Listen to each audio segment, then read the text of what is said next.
ਸਰਕਾਰਾਂ ਜਿਹੜੀਆਂ ਨੇ ਕੁਝ ਵਿਸ਼ਿਆਂ ਤੋਂ ਅਵੇਸਲੀਆਂ ਰਹੀਆਂ ਨੇ, ਕੁਝ ਚੀਜ਼ਾਂ ਉਹਨਾਂ ਨੇ ਹੱਲ ਕਰਨ ਦੀ ਕੋਸ਼ਿਸ਼ ਹੀ ਨਹੀਂ ਕੀਤੀ, ਜਾਂ ਇੰਜ ਕਹਿ ਲਓ ਕਿ ਇਸੇ ਵਜ੍ਹਾ ਕਰਕੇ ਹੀ ਅਸੀਂ ਇਹਨਾਂ ਨੂੰ ਰਵਾਇਤੀ ਪਾਰਟੀਆਂ ਦਾ ਜਿਹੜਾ ਨਾਮ ਆ ਦੇ ਦਿੱਤਾ। ਕਣਕ ਦਾ ਝਾੜ ਇਸ ਵਾਰ ਜਿਹੜਾ ਆ ਉਹ ਕਾਫੀ ਘੱਟ ਆ ਰਿਹਾ। ਉਹਨੂੰ ਲੈਂਦਿਆਂ ਹੋਇਆਂ, ਉਹਨੂੰ ਦੇਖਦਿਆਂ ਹੋਇਆਂ ਕਿਸਾਨ ਆਗੂਆਂ ਨੇ ਭਗਵੰਤ ਮਾਨ ਮੁੱਖ ਮੰਤਰੀ ਸਾਹਿਬ ਕੋਲ ਮੰਗ ਰੱਖੀ ਕਿ 500 ਰੁਪਇਆ ਪ੍ਰਤੀ ਕੁਇੰਟਲ ਜਿਹੜਾ ਆ ਉਹ ਸਾਨੂੰ ਮੁਆਵਜ਼ਾ ਉਹਦਾ ਦਿੱਤਾ ਜਾਵੇ। ਪੰਜਾਬ ਦੀ ਗੱਲ ਕਰੀਏ ਤੇ ਝੋਨਾ ਤੇ ਕਣਕ, ਕੁਝ ਫਸਲਾਂ ਗੰਨਾ ਹੈ, ਕੁਝ ਫਸਲਾਂ ਦੇ ਉੱਤੇ MSP ਜਿਹੜੀ ਲਾਗੂ ਆ, ਪਰ ਬਹੁਤੀਆਂ ਫਸਲਾਂ ਤੇ MSP ਲਾਗੂ ਨਹੀਂ ਹੈ, ਜਿਹਦੀ ਮੰਗ ਕਿਸਾਨ ਅਕਸਰ ਕਰਦੇ ਨੇ। ਕਿਸਾਨ ਅੰਦੋਲਨ ਦੇ ਚੱਲਦਿਆਂ ਅਸੀਂ ਇਹ ਗੱਲ ਬਹੁਤ ਵਾਰ ਕਹੀ ਸੀ ਕਿ ਕਿਸਾਨ ਇਹ ਅੰਦੋਲਨ ਜਿੱਤਣ ਜਾਂ ਨਾ ਜਿੱਤਣ, ਪਰ ਇੱਕ ਏਡਾ ਵੱਡਾ ਪ੍ਰੈਸ਼ਰ ਗਰੁੱਪ ਜ਼ਰੂਰ ਬਣਾ ਲੈਣਗੇ ਕਿ ਆਉਣ ਵਾਲੀਆਂ ਸਰਕਾਰਾਂ ਉਹਨਾਂ ਦੀ ਗੱਲ ਜਿਹੜੀ ਆ ਬਹੁਤ ਸੁਹਿਰਦਤਾ ਨਾਲ ਤੇ ਹਲੀਮੀ ਨਾਲ ਸੁਣਨਗੀਆਂ ਤੇ ਉਹਦੇ ਉੱਤੇ ਫੈਸਲੇ ਵੀ ਜਿਹੜੇ ਆ ਉਹ ਚੰਗੇ ਹੋਣਗੇ। ਪੰਜਾਬੀ ਗਾਣੇ ਆਉਂਦੇ ਨੇ, ਜੇਲ੍ਹਾਂ ਵਿੱਚੋਂ ਫੋਨ ਆਉਣਗੇ ਜਾਂ ਜੇਲ੍ਹ ਦੇ ਵਿੱਚ ਸਾਡੀ ਜਿਹੜੀ ਆ ਸਿੱਕਾ ਜੇਲ੍ਹ ਦੇ ਵਿੱਚ ਵੀ ਚੱਲਦਾ।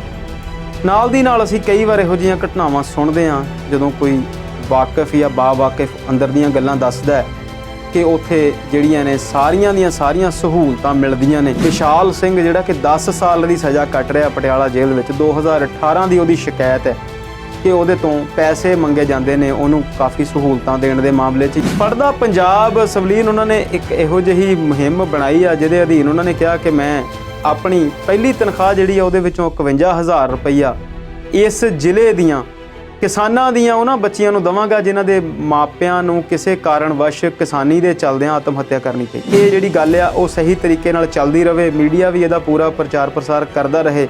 ਤੇ ਅਸੀਂ ਦੇਖਦੇ ਹਾਂ ਬਹੁਤ ਸਮਿਆਂ ਦੇ ਵਿੱਚ ਇੱਦਾਂ ਹੁੰਦਾ ਹੈ ਕਿ ਸਿਰਫ ਮੂਹਰੇ ਹੋ ਕੇ ਤੁਰਨ ਦੀ ਲੋੜ ਪੈਂਦੀ ਆ, ਫਿਰ ਜਿਹੜੇ ਸਾਧਨ ਨੇ ਤੇ ਪੈਸੇ ਨੇ ਉਹ ਆਪਣੇ ਆਪ ਆਉਂਦੇ ਰਹਿੰਦੇ ਨੇ। ਜਦੋਂ ਅਸੀਂ ਆਪਣੇ ਆਪ ਨੂੰ ਚੰਗਾ ਦੱਸਣ ਦੀ ਤੇ ਦੂਜੇ ਨੂੰ ਛੋਟਾ ਦੱਸਣ ਦੀ ਗੱਲ ਕਰਦੇ ਹਾਂ ਤੇ ਉੱਥੇ ਸਮੱਸਿਆ ਇਹ ਵੀ ਆਉਂਦੀ ਆ ਕਿ ਫਿਰ ਅਸੀਂ ਸਪੀਕਰ ਲਾ ਕੇ ਆਪਣੀ ਗੱਲ ਉੱਚੀ ਬੋਲ ਕੇ ਦੱਸਦੇ ਹਾਂ।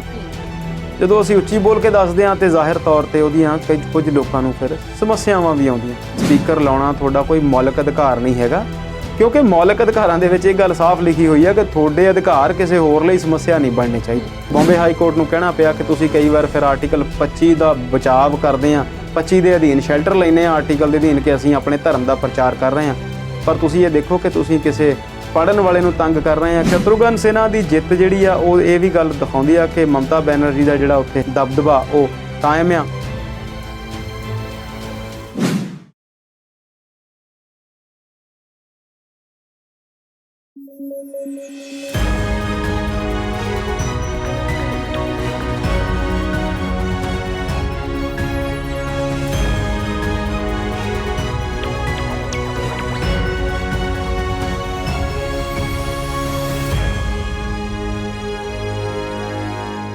ਸਤਿ ਸ਼੍ਰੀ ਅਕਾਲ। ਪੰਜਾਬੀ ਨੈਸ਼ਨਲ ਟੀਵੀ ਦੇਖ ਰਹੇ ਦਰਸ਼ਕਾਂ ਦਾ ਸਵਾਗਤ ਕਰਦੇ ਹਾਂ। ਪ੍ਰੋਗਰਾਮ ਹੈ ਜੀ ਵਿਚਾਰ ਚਰਚਾ। ਅੱਜ ਇਸ ਪ੍ਰੋਗਰਾਮ 'ਚ ਸਾਡਾ ਸਾਥ ਦੇਣਗੇ ਸਾਡੇ ਐਕਸਪਰਟ ਅੰਮ੍ਰਿਤਪਾਲ ਸ਼ਰਮਾ ਜੀ ਤੇ ਅਸੀਂ ਕੁਝ ਖਾਸ ਮੁੱਦਿਆਂ ਤੇ ਉਹਨਾਂ ਦੇ ਨਾਲ ਵਿਚਾਰ ਵਟਾਂਦਰਾ ਕਰਾਂਗੇ। ਸਤਿ ਸ਼੍ਰੀ ਅਕਾਲ ਸ਼ਰਮਾ ਜੀ, ਸਵਾਗਤ ਕਰਦੇ ਹਾਂ ਜੀ ਤੁਹਾਡਾ। ਸਤਿ ਸ਼੍ਰੀ ਅਕਾਲ ਸਵਲੀਨ ਜੀ, ਬਹੁਤ ਬਹੁਤ ਸ਼ੁਕਰੀਆ। ਸ਼ੁਰੂਆਤ ਕਰਦੇ ਹਾਂ ਅੱਜ ਦੇ ਪ੍ਰੋਗਰਾਮ ਦੀ। ਕਿਸਾਨਾਂ ਦੀ ਮੁੱਖ ਮੰਤਰੀ ਭਗਵੰਤ ਮਾਨ ਦੇ ਨਾਲ ਮੀਟਿੰਗ ਹੋਈ ਹੈ ਤੇ ਦਰਸ਼ਕਾਂ ਨੂੰ ਇਹ ਦੱਸਣਾ ਚਾਹੁੰਦੇ ਹਾਂ ਕਿ ਕਿਹੜੇ-ਕਿਹੜੇ ਮੁੱਦੇ ਕਿਸਾਨਾਂ ਨੇ ਮਾਨ ਸਾਹਿਬ ਅੱਗੇ ਰੱਖੇ ਨੇ ਤੇ ਮੁੱਖ ਮੰਤਰੀ ਨਵੇਂ ਨੇ ਕਿਹੜੇ-ਕਿਹੜੇ ਭਰੋਸੇ ਦਿੱਤੇ ਨੇ ਕਿਸਾਨਾਂ ਨੂੰ। ਸਵਲੀਨ ਜੀ, ਪੰਜਾਬ ਦੀ ਜਦੋਂ ਅਸੀਂ ਗੱਲ ਕਰਦੇ ਹਾਂ ਤੇ ਪੰਜਾਬ ਪੰਜ ਆਬ, ਪਾਣੀ, ਦਰਿਆ ਤੇ ਉਸ ਤੋਂ ਵੀ ਅੱਗੇ ਜਾ ਕੇ ਸਭ ਤੋਂ ਮਹੱਤਵਪੂਰਨ ਗੱਲ ਜਿਹੜੀ ਆ ਉਹ ਇਹਨੂੰ ਐਗਰੇਰੀਅਨ ਸਟੇਟ ਦੀ ਹੀ ਇੱਥੇ ਸਾਹਮਣੇ ਆਉਂਦੀ ਆ। ਖੇਤੀ ਨਾਲ ਜੁੜਿਆ ਹੋਇਆ ਸੂਬਾ ਹੈ। ਇੰਡਸਟਰੀ ਜਿਹੜੀ ਆ ਜੇ ਥੋੜ੍ਹੀ ਬਹੁਤ ਕਿਤੇ ਹੈ ਵੀ ਤਾਂ ਉਹ ਖੇਤੀ ਨਾਲ ਜੁੜੀ ਹੋਈ ਹੈ। 80% ਲੋਕ ਖੇਤੀ ਦੇ ਧੰਦੇ ਨਾਲ ਜੁੜੇ ਹੋਏ ਨੇ ਤੇ ਖੇਤੀ ਤੋਂ ਹੀ ਆਪਣਾ ਗੁਜ਼ਾਰਾ ਕਰਦੇ ਨੇ। ਇਹ ਗੱਲਾਂ ਅਸੀਂ ਉਦੋਂ ਪੜ੍ਹਦੇ ਸੀ ਜਦੋਂ ਅਸੀਂ ਸਕੂਲ 'ਚ ਹੁੰਦੇ ਸੀ। ਅੱਜ ਵੀ ਅਸੀਂ ਇਹ ਗੱਲ ਦੇਖਦੇ, ਸੁਣਦੇ, ਸਮਝਦੇ ਹਾਂ ਕਿ 60% ਤੋਂ ਵੀ ਵਧੇਰੇ ਲੋਕ ਸਿੱਧੇ ਤੌਰ 'ਤੇ ਖੇਤੀ ਨਾਲ ਜੁੜੇ ਹੋਏ ਨੇ ਤੇ ਕੁਝ ਲੋਕ ਹੋਰ ਕੋਈ ਕੰਮਕਾਰ ਕਰਦੇ ਵੀ ਨੇ, ਉਹ ਵੀ ਖੇਤੀ ਦੇ ਨਾਲ ਜਿਹੜਾ ਆ ਵਾਬਸਤਾ ਹੀ ਹੈ। ਜਦੋਂ ਅਸੀਂ ਕਿਸੇ ਸ਼ਹਿਰੀ ਬਾਜ਼ਾਰ ਦੇ ਵਿੱਚ ਜਾਂਦੇ ਹਾਂ, ਕਿਸੇ ਦੁਕਾਨਦਾਰ ਨਾਲ ਗੱਲ ਕਰਦੇ ਹਾਂ ਤਾਂ ਉਹ ਇਹੀ ਗੱਲ ਕਰਦਾ ਕਿ ਉਹਦਾ ਜਿਹੜਾ ਆ ਇਸ ਵਾਰ ਜਿਹੜਾ ਕਿੱਤਾ ਆ ਉਹ ਠੀਕ ਨਹੀਂ ਚੱਲ ਰਿਹਾ, ਸੇਲ ਜਿਹੜੀ ਬਹੁਤ ਠੀਕ ਨਹੀਂ ਹੋ ਰਹੀ ਕਿਉਂਕਿ ਖੇਤੀ ਜਿਹੜੀ ਆ ਉਹ ਚੰਗੀ ਨਹੀਂ ਚੱਲ ਰਹੀ। ਤੇ ਜੇਕਰ ਕਦੇ 2-4 ਫਸਲਾਂ ਵਧੀਆ ਲੱਗ ਜਾਣ ਤਾਂ ਫਿਰ ਲਾਲੇ ਅਕਸਰ ਇਹ ਗੱਲ ਕਰਦੇ ਨੇ ਕਿ ਹੁਣ ਕੰਮ ਠੀਕ ਹੈ ਕਿਉਂਕਿ ਕਿਸਾਨੀ ਕੋਲ 4 ਪੈਸੇ ਆਏ ਨੇ। ਪਿਛਲੀ ਸਰਕਾਰ ਦੀ ਗੱਲ ਕਰੀਏ ਜਾਂ ਉਸ ਤੋਂ ਪਿਛਲੀ ਸਰਕਾਰ ਦੀ ਗੱਲ ਕਰੀਏ ਤੇ ਸਰਕਾਰਾਂ ਜਿਹੜੀਆਂ ਨੇ ਕੁਝ ਵਿਸ਼ਿਆਂ ਤੋਂ ਅਵੇਸਲੀਆਂ ਰਹੀਆਂ ਨੇ, ਕੁਝ ਚੀਜ਼ਾਂ ਉਹਨਾਂ ਨੇ ਹੱਲ ਕਰਨ ਦੀ ਕੋਸ਼ਿਸ਼ ਹੀ ਨਹੀਂ ਕੀਤੀ, ਜਾਂ ਇੰਜ ਕਹਿ ਲਓ ਕਿ ਇਸੇ ਵਜ੍ਹਾ ਕਰਕੇ ਹੀ ਅਸੀਂ ਇਹਨਾਂ ਨੂੰ ਰਵਾਇਤੀ ਪਾਰਟੀਆਂ ਦਾ ਜਿਹੜਾ ਨਾਮ ਆ ਦੇ ਦਿੱਤਾ। ਅਸੀਂ ਤੋਂ ਮੇਰਾ ਭਾਵ ਮੀਡੀਆ ਤੋਂ ਸੀ, ਤੇ ਬਾਅਦ ਵਿੱਚ ਕੁਝ ਆਮ ਲੋਕਾਂ ਵੱਲੋਂ ਵੀ ਇਹੀ ਕਹਾਣੀ ਜਿਹੜੀ ਆ ਉਹ ਫੜੀ ਗਈ, ਦੁਹਰਾਈ ਗਈ, ਬਣਾਈ ਗਈ, ਤੇ ਫਿਰ ਜਦੋਂ ਸਰਕਾਰ ਬਣੀ ਤੇ ਫਿਰ ਇਹ ਕਿਹਾ ਜਾਣ ਲੱਗਾ ਕਿ ਉਹ ਰਵਾਇਤੀ ਪਾਰਟੀਆਂ ਜਿਹੜੀਆਂ ਸੀ ਉਹ ਹਾਰ ਗਈਆਂ। ਪ੍ਰਕਾਸ਼ ਸਿੰਘ ਬਾਦਲ ਪੰਜਾਬ ਦੇ ਬਹੁਤ ਲੰਬਾ ਸਮਾਂ ਮੁੱਖ ਮੰਤਰੀ ਰਹੇ, ਤੇ ਉਹ ਇਸੇ ਗੱਲ ਕਰਕੇ ਜਾਣੇ ਜਾਂਦੇ ਸੀ ਕਿ ਟਰੈਕਟਰ ਦੇ ਉੱਤੇ ਉਹਨਾਂ ਨੇ ਕੋਈ ਟੈਕਸ ਨਹੀਂ ਲਾਉਣ ਦਿੱਤਾ, ਜਾਂ ਟਰੈਕਟਰ ਨੂੰ ਲਾਇਸੈਂਸ ਪ੍ਰਣਾਲੀ ਤੋਂ ਜਾਂ ਆਰਸੀ ਤੋਂ ਤੇ ਛੋਟ ਦੇ ਦਿੱਤੀ, ਤੇ ਉਹਨਾਂ ਨੇ ਤਾਂ ਕਿਹਾ ਵੀ ਇਹਦੇ ਤੇ ਟੈਕਸ ਨਹੀਂ ਲਾਉਣਾ, ਇਹ ਤੇ ਕਿਸਾਨ ਦਾ ਗੱਡਾ ਹੈ। ਸੋ ਇਹ ਬਹੁਤ ਸਾਰੀਆਂ ਚੀਜ਼ਾਂ ਨੇ ਜਿਹੜੀਆਂ ਕਿ ਪੰਜਾਬ ਦੇ ਬਾਰੇ 'ਚ ਇਹ ਗੱਲ ਸਿੱਧ ਕਰਦੀਆਂ ਕਿ ਇੱਥੇ ਜਿਹੜੀ ਆ ਖੇਤੀ ਦੀ ਆਧਾਰਿਤ ਇਕਨੋਮੀ ਆ, ਤੇ ਕਿਸਾਨਾਂ ਦੀ ਗੱਲ ਸੁਣੇ ਬਿਨਾਂ ਤੁਸੀਂ ਅੱਗੇ ਨਹੀਂ ਵੱਧ ਸਕਦੇ ਜੀ। ਵਰਲਡ ਬੈਂਕ ਇਸ ਗੱਲ ਦੀ ਬਹੁਤ ਨਿੰਦਾ ਕਰਦੀ ਰਹੀ, ਬਹੁਤ ਇਸ ਗੱਲ ਦੀ ਆਲੋਚਨਾ ਸਾਰੇ ਭਾਰਤ ਵਿੱਚ ਬਾਹਰ ਵੀ ਹੁੰਦੀ ਰਹੀ ਕਿ ਕਿਸਾਨਾਂ ਨੂੰ ਜਿਹੜੀ ਮੁਫਤ ਬਿਜਲੀ ਉਹ ਨਾ ਦਿੱਤੀ ਜਾਵੇ। ਅਸੀਂ ਨਿੱਜੀ ਤੌਰ ਤੇ ਕੀ ਸੋਚਦੇ ਹਾਂ ਕੀ ਨਹੀਂ ਸੋਚਦੇ, ਅਸੀਂ ਆਪ ਖੇਤੀ ਨਾਲ ਜੁੜੇ ਹੋਏ ਲੋਕ ਹਾਂ, ਪਰ ਵੱਖਰੀ ਗੱਲ ਜਿਹੜੀ ਇਹ ਆ ਕਿ ਇਸ ਗੱਲ ਦੀ ਸ਼ੁਰੂਆਤ ਬਹੁਤ ਲੰਬੇ ਸਮੇਂ ਤੋਂ ਪੰਜਾਬ ਦੇ ਵਿੱਚ ਹੋਈ, ਤੇ ਅੱਜ ਵੀ ਉਹ ਚੱਲ ਰਹੀ ਹੈ, ਤੇ ਸ਼ਾਇਦ ਹੀ ਕੋਈ ਸਰਕਾਰ ਇਹਨੂੰ ਰੋਕਣ ਦਾ ਯਤਨ ਕਰੇ। ਤੁਹਾਡੇ ਅੱਜ ਦੇ ਸਵਾਲ ਦੀ ਜੇ ਗੱਲ ਕਰੀਏ ਕਿ ਪੰਜਾਬ ਦੇ ਕੁਝ ਕਿਸਾਨਾਂ ਨੇ ਜਾਂ ਕਿਸਾਨ ਆਗੂਆਂ ਨੇ, ਜਾਂ ਤੁਸੀਂ ਇੱਦਾਂ ਕਹਿ ਲਓ ਕਿ ਸੰਯੁਕਤ ਕਿਸਾਨ ਮੋਰਚਾ ਜਿਹੜਾ ਬਣਿਆ ਸੀ, ਉਹਦੇ ਕਾਫੀ ਸਾਰੇ ਆਗੂ ਮਿਲ ਕੇ ਭਗਵੰਤ ਮਾਨ ਨੂੰ ਮਿਲਣ ਗਏ। ਅਸੀਂ ਜਾਣਦੇ ਹਾਂ ਚੰਡੀਗੜ੍ਹ ਦੇ ਵਿੱਚ ਇੱਕ ਮੀਟਿੰਗ ਹੋਈ ਸੀ ਜਦੋਂ ਕਿਸਾਨ ਅੰਦੋਲਨ ਚੱਲਦਾ ਸੀ, ਤੇ ਚੋਣਾਂ ਹਾਲੇ ਹੋਣ ਵਾਲੀਆਂ ਸੀ, ਤੇ ਅਕਾਲੀ ਦਲ ਆਪਣੇ ਚੋਣ ਪ੍ਰਚਾਰ 'ਚ ਰੁੱਝ ਗਿਆ ਸੀ, ਤੇ ਕਿਸਾਨ ਆਗੂਆਂ ਦੇ ਇੱਕ ਦੋ ਖਬਰਾਂ ਨੇ ਸਾਰੀਆਂ ਦੀਆਂ ਸਾਰੀਆਂ ਸਿਆਸੀ ਪਾਰਟੀਆਂ ਨੂੰ ਕਿਸਾਨ ਆਗੂਆਂ ਨੂੰ ਮਿਲਣ ਲਈ ਚੰਡੀਗੜ੍ਹ ਭੇਜ ਦਿੱਤਾ ਸੀ। ਉਸ ਮੀਟਿੰਗ ਦੀ ਬੜੀ ਲੰਬੀ ਤੌਰ ਤੇ ਚਰਚਾ ਹੁੰਦੀ ਰਹੀ, ਜਦੋਂ ਕਿ ਕਿਸਾਨ ਆਗੂਆਂ ਨੇ ਸੁਖਬੀਰ ਸਿੰਘ ਬਾਦਲ ਦੀ ਲੀਡ ਕਰਨ ਵਾਲੀ ਸ਼੍ਰੋਮਣੀ ਅਕਾਲੀ ਦਲ ਨੂੰ ਇਹ ਫਤਵਾ ਹੀ ਜਾਰੀ ਕਰਤਾ ਸੀ ਕਿ ਤੁਸੀਂ ਚੋਣ ਪ੍ਰਚਾਰ ਨਾ ਕਰੋ। ਔਖੇ ਉਹ ਬਹੁਤ ਹੋਏ ਸੀ, ਪਰ ਉਹਨਾਂ ਨੂੰ ਉਹ ਗੱਲ ਜਿਹੜੀ ਆ ਕੁਝ ਹੱਦ ਤੱਕ ਮੰਨਣੀ ਪਈ ਸੀ। ਜਿਹੜੀ ਅੱਜ ਦੀ ਜਾਂ ਬੀਤੇ ਦਿਨਾਂ ਦੀ ਮੀਟਿੰਗ ਆ ਉਹ ਬਿਲਕੁਲ ਇੱਕ ਵੱਖਰੇ ਮਾਹੌਲ ਦੇ ਵਿੱਚ ਹੋਈ ਆ। ਪਾਣੀ, ਕਿਸਾਨੀ, ਵਾਤਾਵਰਣ ਤੇ ਕਿਸਾਨਾਂ ਦੀਆਂ ਮੁਸ਼ਕਲਾਂ ਨੂੰ ਲੈ ਕੇ ਇੱਕ ਬੜੇ ਚੰਗੇ ਮਾਹੌਲ ਦੇ ਵਿੱਚ ਜਿਹੜੀ ਮੀਟਿੰਗ ਆ ਹੋਈ ਦੱਸੀ ਜਾਂਦੀ ਆ। ਅਸੀਂ ਜਾਣਦੇ ਹਾਂ ਕਿ ਕੋਈ ਲੀਡਰ ਸਾਡੇ ਕੋਲ ਪਿੰਡ ਆਇਆ ਹੋਵੇ, ਸਾਡੇ ਸ਼ਹਿਰ ਆਇਆ ਹੋਵੇ, ਤੇ ਪਿੰਡ ਦੇ ਜਾਂ ਸ਼ਹਿਰ ਦੇ ਜਿਹੜੇ ਮੋਹਤਬਰ ਨੇ ਉਹ ਪਹਿਲਾਂ ਸ਼ਹਿਰ ਦੀਆਂ ਜਾਂ ਆਪਣੇ ਹਲਕੇ ਦੀਆਂ ਸਮੱਸਿਆਵਾਂ ਦੱਸਦੇ ਨੇ, ਤੇ ਉਹਦੇ ਮੁਤਾਬਕ ਉਹਨਾਂ ਤੋਂ ਪੈਸੇ ਦੀ, ਗ੍ਰਾਂਟ ਦੀ ਜਾਂ ਹੱਲ ਜਿਹੜਾ ਆ ਉਹਦਾ ਕੋਈ ਕਰਨ ਦੀ ਮੰਗ ਰੱਖੀ ਜਾਂਦੀ ਹੈ। ਇਸੇ ਸਲੀਕੇ ਕਿਸਾਨ ਆਗੂਆਂ ਨੇ ਵੀ ਆਪਣੀਆਂ ਬਹੁਤ ਸਾਰੀਆਂ ਸਮੱਸਿਆਵਾਂ ਉਹਨਾਂ ਦੇ ਅੱਗੇ ਦੱਸੀਆਂ। ਉਹ ਸਾਰੀਆਂ ਡਿਟੇਲਸ ਜਿਹੜੀਆਂ ਨੇ ਸਾਨੂੰ ਆਲੇ ਦੁਆਲੇ ਅਖਬਾਰਾਂ ਤੋਂ ਮਿਲਦੀਆਂ ਨੇ। ਜੇ ਅਸੀਂ ਉਹਦੀ ਮੋਟੀ ਗੱਲ ਕਰੀਏ, ਤੇ ਜਿਹੜੀ ਗੱਲ ਤੁਸੀਂ ਕੁਝ ਦਿਨਾਂ ਤੋਂ ਕਰ ਰਹੇ ਆ ਜਾਂ ਅਸੀਂ ਆਪਣੇ ਚੈਨਲ ਤੇ ਵੀ ਦਿਖਾ ਰਹੇ ਹਾਂ ਕਿ ਕਣਕ ਦੇ ਝਾੜ ਨੂੰ ਲੈ ਕੇ ਇੱਕ ਵੱਡੀ ਸਮੱਸਿਆ ਪੰਜਾਬ ਦੇ ਵਿੱਚ ਨਜ਼ਰ ਆ ਰਹੀ ਆ। ਮੌਸਮ ਦੇ ਵਿੱਚ ਬੜਾ ਬਦਲਾਅ ਆਇਆ, ਕਣਕ ਦਾ ਝਾੜ ਕਾਫੀ ਹੱਦ ਤੱਕ ਘੱਟ ਦੱਸਿਆ ਜਾਂਦਾ। ਜੇਕਰ ਯੂਨੀਵਰਸਿਟੀ ਦੀ ਗੱਲ ਕਰੀਏ ਤੇ 3 ਕੁਇੰਟਲ ਫੀ ਕਨਾਲ ਅਪਰੋਕਸੀਮੇਟਲੀ 24 ਤੋਂ 25 ਕੁਇੰਟਲ ਫੀ ਏਕੜ ਜਿਹੜਾ ਕਣਕ ਦਾ ਝਾੜ ਯੂਨੀਵਰਸਿਟੀਆਂ ਦੀਆਂ ਨੋਰਮਸ ਦੱਸਦੀਆਂ। 2.5 ਬੋਰੀਆਂ ਤੋਂ ਉੱਪਰ ਕਣਕ ਦਾ ਝਾੜ ਆ ਜਾਂਦਾ, ਪਰ ਇਸ ਵਾਰ ਜਿਹੜਾ ਆ ਉਹ ਕਾਫੀ ਘੱਟ ਆ ਰਿਹਾ। ਕਿਸਾਨਾਂ ਨਾਲ ਗੱਲ ਕਰਦੇ ਆ ਤੇ 4-5 ਕੁਇੰਟਲ ਤੱਕ ਵੀ ਪ੍ਰਤੀ ਏਕੜ ਜਿਹੜਾ ਝਾੜ ਘੱਟ ਦਿਖ ਰਿਹਾ। ਉਹਨੂੰ ਲੈਂਦਿਆਂ ਹੋਇਆਂ, ਉਹਨੂੰ ਦੇਖਦਿਆਂ ਹੋਇਆਂ, ਕਿਸਾਨੀ ਦੇ ਹਾਲਾਤਾਂ ਨੂੰ ਦੇਖਦਿਆਂ ਹੋਇਆਂ ਕਿਸਾਨ ਆਗੂਆਂ ਨੇ ਭਗਵੰਤ ਮਾਨ ਮੁੱਖ ਮੰਤਰੀ ਸਾਹਿਬ ਕੋਲ ਮੰਗ ਰੱਖੀ ਕਿ 500 ਰੁਪਇਆ ਪ੍ਰਤੀ ਕੁਇੰਟਲ ਜਿਹੜਾ ਆ ਉਹ ਸਾਨੂੰ ਮੁਆਵਜ਼ਾ ਉਹਦਾ ਦਿੱਤਾ ਜਾਵੇ। ਨਾਲ ਦੀ ਨਾਲ ਕੁਝ ਹੋਰ ਫਸਲਾਂ ਦੇ ਉੱਤੇ ਜਿਹੜੀ MSP ਆ ਉਹਨੂੰ ਨਿਰਧਾਰਿਤ ਕਰਨ ਦੀ ਗੱਲ ਕੀਤੀ। ਸਵਲੀਨ ਜੀ, ਅਸੀਂ ਜਾਣਦੇ ਹਾਂ ਕਿ ਕਿਸਾਨ ਅੰਦੋਲਨ ਦਾ ਜਿਹੜਾ ਮੁੱਢ ਸੀ ਉਹ MSP ਨਹੀਂ ਸੀ, ਹਾਲਾਂਕਿ ਬਾਅਦ ਵਿੱਚ ਉਹ MSP ਜਿਹੜੀ ਉਹ ਵਿੱਚ ਜੁੜ ਗਈ, ਮਿਨੀਮਮ ਸਪੋਰਟ ਪ੍ਰਾਈਸ, ਕਿ ਕਿਸਾਨ ਦੀ ਉਪਜਾਈ ਹੋਈ ਫਸਲ ਜਿਹੜੀ ਆ ਉਹ ਘੱਟੋ ਘੱਟ ਕਿਸ ਮੁੱਲ ਤੇ ਵਿਕੇ। ਇਹ ਇੱਕ ਵੱਡੀ ਸਮੱਸਿਆ ਹੈ ਭਾਰਤ ਦੇ ਕਿਸਾਨਾਂ ਦੀ। ਜੇਕਰ ਪੰਜਾਬ ਦੀ ਗੱਲ ਕਰੀਏ ਤੇ ਝੋਨਾ ਤੇ ਕਣਕ, ਕੁਝ ਫਸਲਾਂ, ਗੰਨਾ ਹੈ, ਕੁਝ ਫਸਲਾਂ ਦੇ ਉੱਤੇ MSP ਜਿਹੜੀ ਲਾਗੂ ਆ, ਪਰ ਬਹੁਤੀਆਂ ਫਸਲਾਂ ਤੇ MSP ਲਾਗੂ ਨਹੀਂ ਹੈ, ਜਿਹਦੀ ਮੰਗ ਕਿਸਾਨ ਅਕਸਰ ਕਰਦੇ ਨੇ। ਤੇ ਪੰਜਾਬ ਦੇ ਵਿੱਚ ਅਸੀਂ ਜਾਣਦੇ ਹਾਂ ਕਿ ਝੋਨਾ ਜਿਹੜੀ ਆ ਉਹ ਬਹੁਤ ਜ਼ਿਆਦਾ ਪਾਣੀ ਦੀ ਕੰਜ਼ੰਪਸ਼ਨ ਕਰਨ ਵਾਲੀ ਫਸਲ ਮੰਨੀ ਜਾਂਦੀ ਆ। ਤੇ ਅਸੀਂ ਬੀਤੇ ਦਿਨਾਂ 'ਚ ਇੱਕ ਪ੍ਰੋਗਰਾਮ 'ਚ ਗੱਲ ਕੀਤੀ ਸੀ, ਇੱਕ ਖੇਤੀ ਮਾਹਰ ਦੱਸਦੇ ਨੇ ਕਿ ਭਾਰਤ ਦੇ ਕੋਲ ਬਹੁਤ ਵੱਡੀ ਮਾਤਰਾ ਦੇ ਵਿੱਚ ਝੋਨਾ ਜਿਹੜਾ ਆ ਉਹ ਉਗਾਇਆ ਜਾਂਦਾ, ਤੇ ਉਹ 20 ਮਿਲੀਅਨ ਟਨ ਜਿਹੜਾ ਆ ਉਹ ਵੇਚਿਆ ਵੀ ਜਾਂਦਾ ਬਾਹਰਲੇ ਦੇਸ਼ਾਂ ਨੂੰ, ਜਦਕਿ ਸਾਡੀ ਇੰਨੀ ਖਪਤ ਨਹੀਂ ਹੈ। ਤੇ ਅਸੀਂ ਇਹ ਗੱਲਾਂ ਕਈ ਵਾਰੀ ਦੇਖਦੇ ਸੁਣਦੇ ਹਾਂ ਕਿ 1 ਕਿਲੋ ਚੌਲ ਉਗਾਉਣ ਲਈ ਸਾਨੂੰ ਕਈ ਹਜ਼ਾਰ ਲੀਟਰ ਪਾਣੀ ਜਿਹੜਾ ਹੈ ਉਹਦੀ ਖਪਤ ਕਰਨੀ ਪੈਂਦੀ ਹੈ। ਇਹਦੇ ਬਦਲਵੇਂ ਪ੍ਰਬੰਧ ਕਰਨ ਲਈ ਜਾਂ ਖੇਤੀ ਨੂੰ ਡਾਈਵਰਸੀਫਾਈ ਕਰਨ ਲਈ, ਬਦਲਵੀਆਂ ਫਸਲਾਂ ਲਾਉਣ ਲਈ ਇੱਕ ਚੰਗੇ ਮਾਹੌਲ ਦੇ ਵਿੱਚ ਮੀਟਿੰਗ ਹੋਈ। ਜੇਕਰ ਮੈਂ ਆਪਣੇ ਹਲਕੇ ਦੀ, ਆਪਣੇ ਖਿੱਤੇ ਦੀ ਗੱਲ ਕਰਾਂ ਤੇ ਦੁਆਬੇ ਦੇ ਵਿੱਚ ਝੋਨੇ ਦੀ ਲਵਾਈ ਕਿਸੇ ਜ਼ਮਾਨੇ 'ਚ ਬਹੁਤ ਘੱਟ ਹੁੰਦੀ ਸੀ, ਮੱਕੀ ਦੀ ਜਿਹੜੀ ਖੇਤੀ ਹੁੰਦੀ ਸੀ, ਪਰ ਉਹਦੀ ਜਿਹੜੀ ਪ੍ਰਾਈਸ ਆ, ਉਹਦੀ ਫਸਲ ਜਿਹੜੀ ਮੁੱਲ ਜਿਹੜਾ ਆ ਪੂਰਾ ਨਾ ਮਿਲਣ ਕਰਕੇ ਉਹ ਸਮੱਸਿਆਵਾਂ ਬਣਦੀਆਂ ਗਈਆਂ। ਤੇਲ ਬੀਜ ਸਾਡੇ ਕਿਸਾਨ ਬਹੁਤ ਬੀਜਦੇ ਸੀ, ਦਾਲਾਂ ਦੀ ਖੇਤੀ ਕਾਫੀ ਕਰਦੇ ਸੀ, ਤੇ ਇਹਨਾਂ ਨਾਲ ਹੋਰ ਜੁੜੀਆਂ ਹੋਈਆਂ ਕਾਫੀ ਫਸਲਾਂ ਜਿਹੜੀਆਂ ਉਹ ਬੀਜੀਆਂ ਜਾਂਦੀਆਂ ਸੀ। ਪਰ ਉਹਨਾਂ ਦੀ MSP ਨਾ ਮਿਲਣ ਕਰਕੇ ਉਹ ਜਿਹੜੀ ਮੁਸ਼ਕਲ ਆ ਉਹ ਉੱਧਰ ਹੋ ਗਈ ਤੇ ਕਿਸਾਨਾਂ ਦਾ ਧਿਆਨ ਕੈਸ਼ ਕ੍ਰੌਪਸ, ਚਾਹੇ ਉਹ ਗੰਨਾ ਸੀ, ਚਾਹੇ ਉਹ ਝੋਨਾ ਸੀ ਤੇ ਨਾਲ ਦੀ ਨਾਲ ਉਹ ਕਣਕ ਸੀ, ਇਹਨਾਂ ਸਾਰੀਆਂ ਚੀਜ਼ਾਂ ਵੱਲ ਆ ਗਿਆ। ਹੁਣ ਅੱਜ ਫੇਰ ਉਸੇ ਗੱਲ ਦੇ ਉੱਤੇ ਗੱਲ ਹੋਈ ਆ ਤੇ ਭਗਵੰਤ ਮਾਨ ਸਾਹਿਬ ਨੇ ਵੀ ਆਪਣੀ ਸਰਕਾਰ ਦਾ ਜਿਹੜਾ ਇੱਕ ਲਿਖਿਆ ਹੋਇਆ ਪ੍ਰੋਗਰਾਮ ਉਹਨਾਂ ਨੂੰ ਦੱਸਿਆ, ਜਿਹਦੇ ਵਿੱਚ ਉਹਨਾਂ ਨੇ ਸਭ ਤੋਂ ਪਹਿਲਾਂ ਤਾਂ ਗੱਲ ਕੀਤੀ ਆ ਝੋਨੇ ਦੀ ਸਿੱਧੀ ਬਿਜਾਈ ਦੀ, ਕਿ ਕਿਸਾਨ ਜਿਹੜੇ ਆ ਉਹ ਖੇਤ ਨੂੰ ਕੱਦੂ ਕਰਕੇ ਬਹੁਤ ਸਾਰਾ ਪਾਣੀ ਛੱਡ ਕੇ ਉਹ ਜਿਹੜਾ ਤਿਆਰ ਕਰਕੇ ਬੀਜਣ ਦੀ ਬਜਾਏ ਉਹਨੂੰ ਡਾਇਰੈਕਟ ਸੀਡਿੰਗ ਵਿਧੀ ਨਾਲ ਜਿਹੜੀ ਆ ਉਹਦੇ ਸਿੱਧੀ ਬਿਜਾਈ ਦੀ ਤਰੀਕੇ ਦੇ ਨਾਲ ਝੋਨਾ ਲਾਉਣ ਤੇ ਉਹਦੇ ਨਾਲ ਜਿਹੜਾ ਆ ਉਹ ਖਰਚਾ ਵੀ ਘਟਦਾ ਆ ਤੇ ਉਹਨਾਂ ਨੇ ਕਿਹਾ ਕਿ ਪਾਣੀ ਵੀ ਜਿਹੜਾ ਆ ਉਹ ਕਾਫੀ ਬਚਦਾ। ਇਹੋ ਜਿਹੀਆਂ ਕੁਝ ਗੱਲਾਂ ਕੀਤੀਆਂ। ਕਿਸਾਨਾਂ ਵੱਲੋਂ ਮੰਗਾਂ ਰੱਖੀਆਂ ਗਈਆਂ ਕਿ ਮੱਕੀ, ਮੂੰਗੀ ਤੇ ਹੋਰ ਕੁਝ ਫਸਲਾਂ ਜਿਹੜੀਆਂ ਹੈ, ਤੇਲ ਬੀਜ ਜਿਵੇਂ ਅਸੀਂ ਗੱਲ ਕੀਤੀ ਆ, ਉਹਨਾਂ ਦੇ ਉੱਤੇ ਉਹਨਾਂ ਨੂੰ MSP ਜਿਹੜੀ ਆ ਉਹ ਦਿੱਤੀ ਜਾਵੇ ਤਾਂ ਜੋ ਉਹਨਾਂ ਦਾ ਕੁਝ ਫਾਇਦਾ ਹੋ ਸਕਦਾ।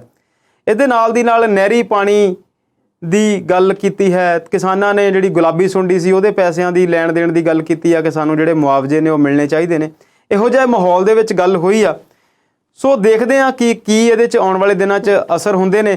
ਤੇ ਨਾਲ ਦੀ ਨਾਲ ਇੱਕ ਜਿਹੜੀ ਗੱਲ ਸਰਕਾਰ ਵੱਲੋਂ ਦੱਸੀ ਗਈ ਆ ਕਿ ਪੰਜਾਬ ਸਾਰੇ ਦੇ ਵਿੱਚ ਹੀ ਇੱਕੋ ਸਮੇਂ ਦੇ ਵਿੱਚ ਝੋਨਾ ਨਾ ਲਾ ਕੇ ਜੇਕਰ ਉਹਦੇ ਸੈਕਸ਼ਨ ਬਣਾ ਲਏ ਜਾਣ, ਪੰਜਾਬ ਨੂੰ 4 ਜ਼ੋਨਾਂ ਦੇ ਵਿੱਚ ਵੰਡ ਦਿੱਤਾ ਜਾਵੇ ਤੇ ਅਲੱਗ-ਅਲੱਗ ਜ਼ੋਨ ਦੇ ਵਿੱਚ ਅਲੱਗ-ਅਲੱਗ ਤਰੀਕਾਂ ਨੂੰ ਲਾਇਆ ਜਾਵੇ ਤੇ ਜਿਹੜੀ ਬਿਜਲੀ ਦੀ ਸਮੱਸਿਆ ਹੈ ਉਹਦੇ ਤੋਂ ਨਿਜਾਤ ਪਾਈ ਜਾ ਸਕੇਗੀ।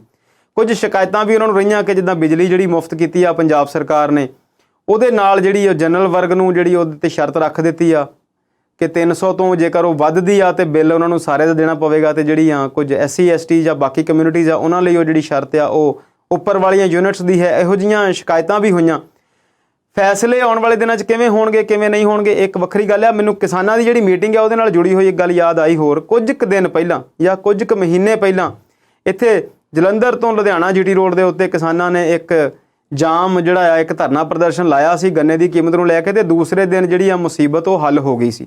ਕਿਸਾਨ ਅੰਦੋਲਨ ਦੇ ਚੱਲਦਿਆਂ ਅਸੀਂ ਇਹ ਗੱਲ ਬਹੁਤ ਵਾਰ ਕਹੀ ਸੀ ਕਿ ਕਿਸਾਨ ਇਹ ਅੰਦੋਲਨ ਜਿੱਤਣ ਜਾਂ ਨਾ ਜਿੱਤਣ ਪਰ ਇੱਕ ਐਡਾ ਵੱਡਾ ਪ੍ਰੈਸ਼ਰ ਗਰੁੱਪ ਜ਼ਰੂਰ ਬਣਾ ਲੈਣਗੇ ਕਿ ਆਉਣ ਵਾਲੀਆਂ ਸਰਕਾਰਾਂ ਉਹਨਾਂ ਦੀ ਗੱਲ ਜਿਹੜੀ ਆ ਬਹੁਤ ਸੁਹਿਰਦਤਾ ਨਾਲ ਤੇ ਹਲੀਮੀ ਨਾਲ ਸੁਣਨਗੀਆਂ ਤੇ ਉਹਦੇ ਉੱਤੇ ਫੈਸਲੇ ਵੀ ਜਿਹੜੇ ਆ ਉਹ ਚੰਗੇ ਹੋਣਗੇ। ਅੱਜ MSP ਜਿਹੜੀ ਆ ਉਹ ਬਾਸਮਤੀ ਤੇ ਦੇਣ ਦੀ ਗੱਲ ਹੋਈ ਆ, ਮੱਕੀ ਤੇ ਦੇਣ ਦੀ ਗੱਲ ਹੋਈ ਆ ਤੇ ਮੈਨੂੰ ਆਸ ਆ ਕਿ ਆਉਣ ਵਾਲੇ ਦਿਨਾਂ ਦੇ ਵਿੱਚ ਇਹ ਸਰਕਾਰ ਕਿਸਾਨਾਂ ਦੀਆਂ ਗੱਲਾਂ ਸੁਣ ਕੇ ਕਿਸਾਨਾਂ ਦੀਆਂ ਮੁਸ਼ਕਲਾਂ ਤੋਂ ਜਾਣੂ ਹੋ ਕੇ ਕੁਝ ਅਜਿਹਾ ਮਾਹੌਲ ਪੰਜਾਬ ਦੇ ਵਿੱਚ ਜ਼ਰੂਰ ਬਣਾਵੇਗੀ ਜਿਹਦੇ ਨਾਲ ਕਿਸਾਨੀ ਜਿਹੜੀ ਆ ਉਹ ਇੱਕ ਚੰਗੇ ਮੋੜ ਕੱਟ ਕੇ ਤੇ ਪੰਜਾਬ ਲਈ ਫਿਰ ਤੋਂ ਚੰਗੇ ਸਮੇਂ ਦੀ ਸ਼ੁਰੂਆਤ ਜਿਹੜੀ ਆ ਉਹ ਹੋ ਸਕੇਗੀ।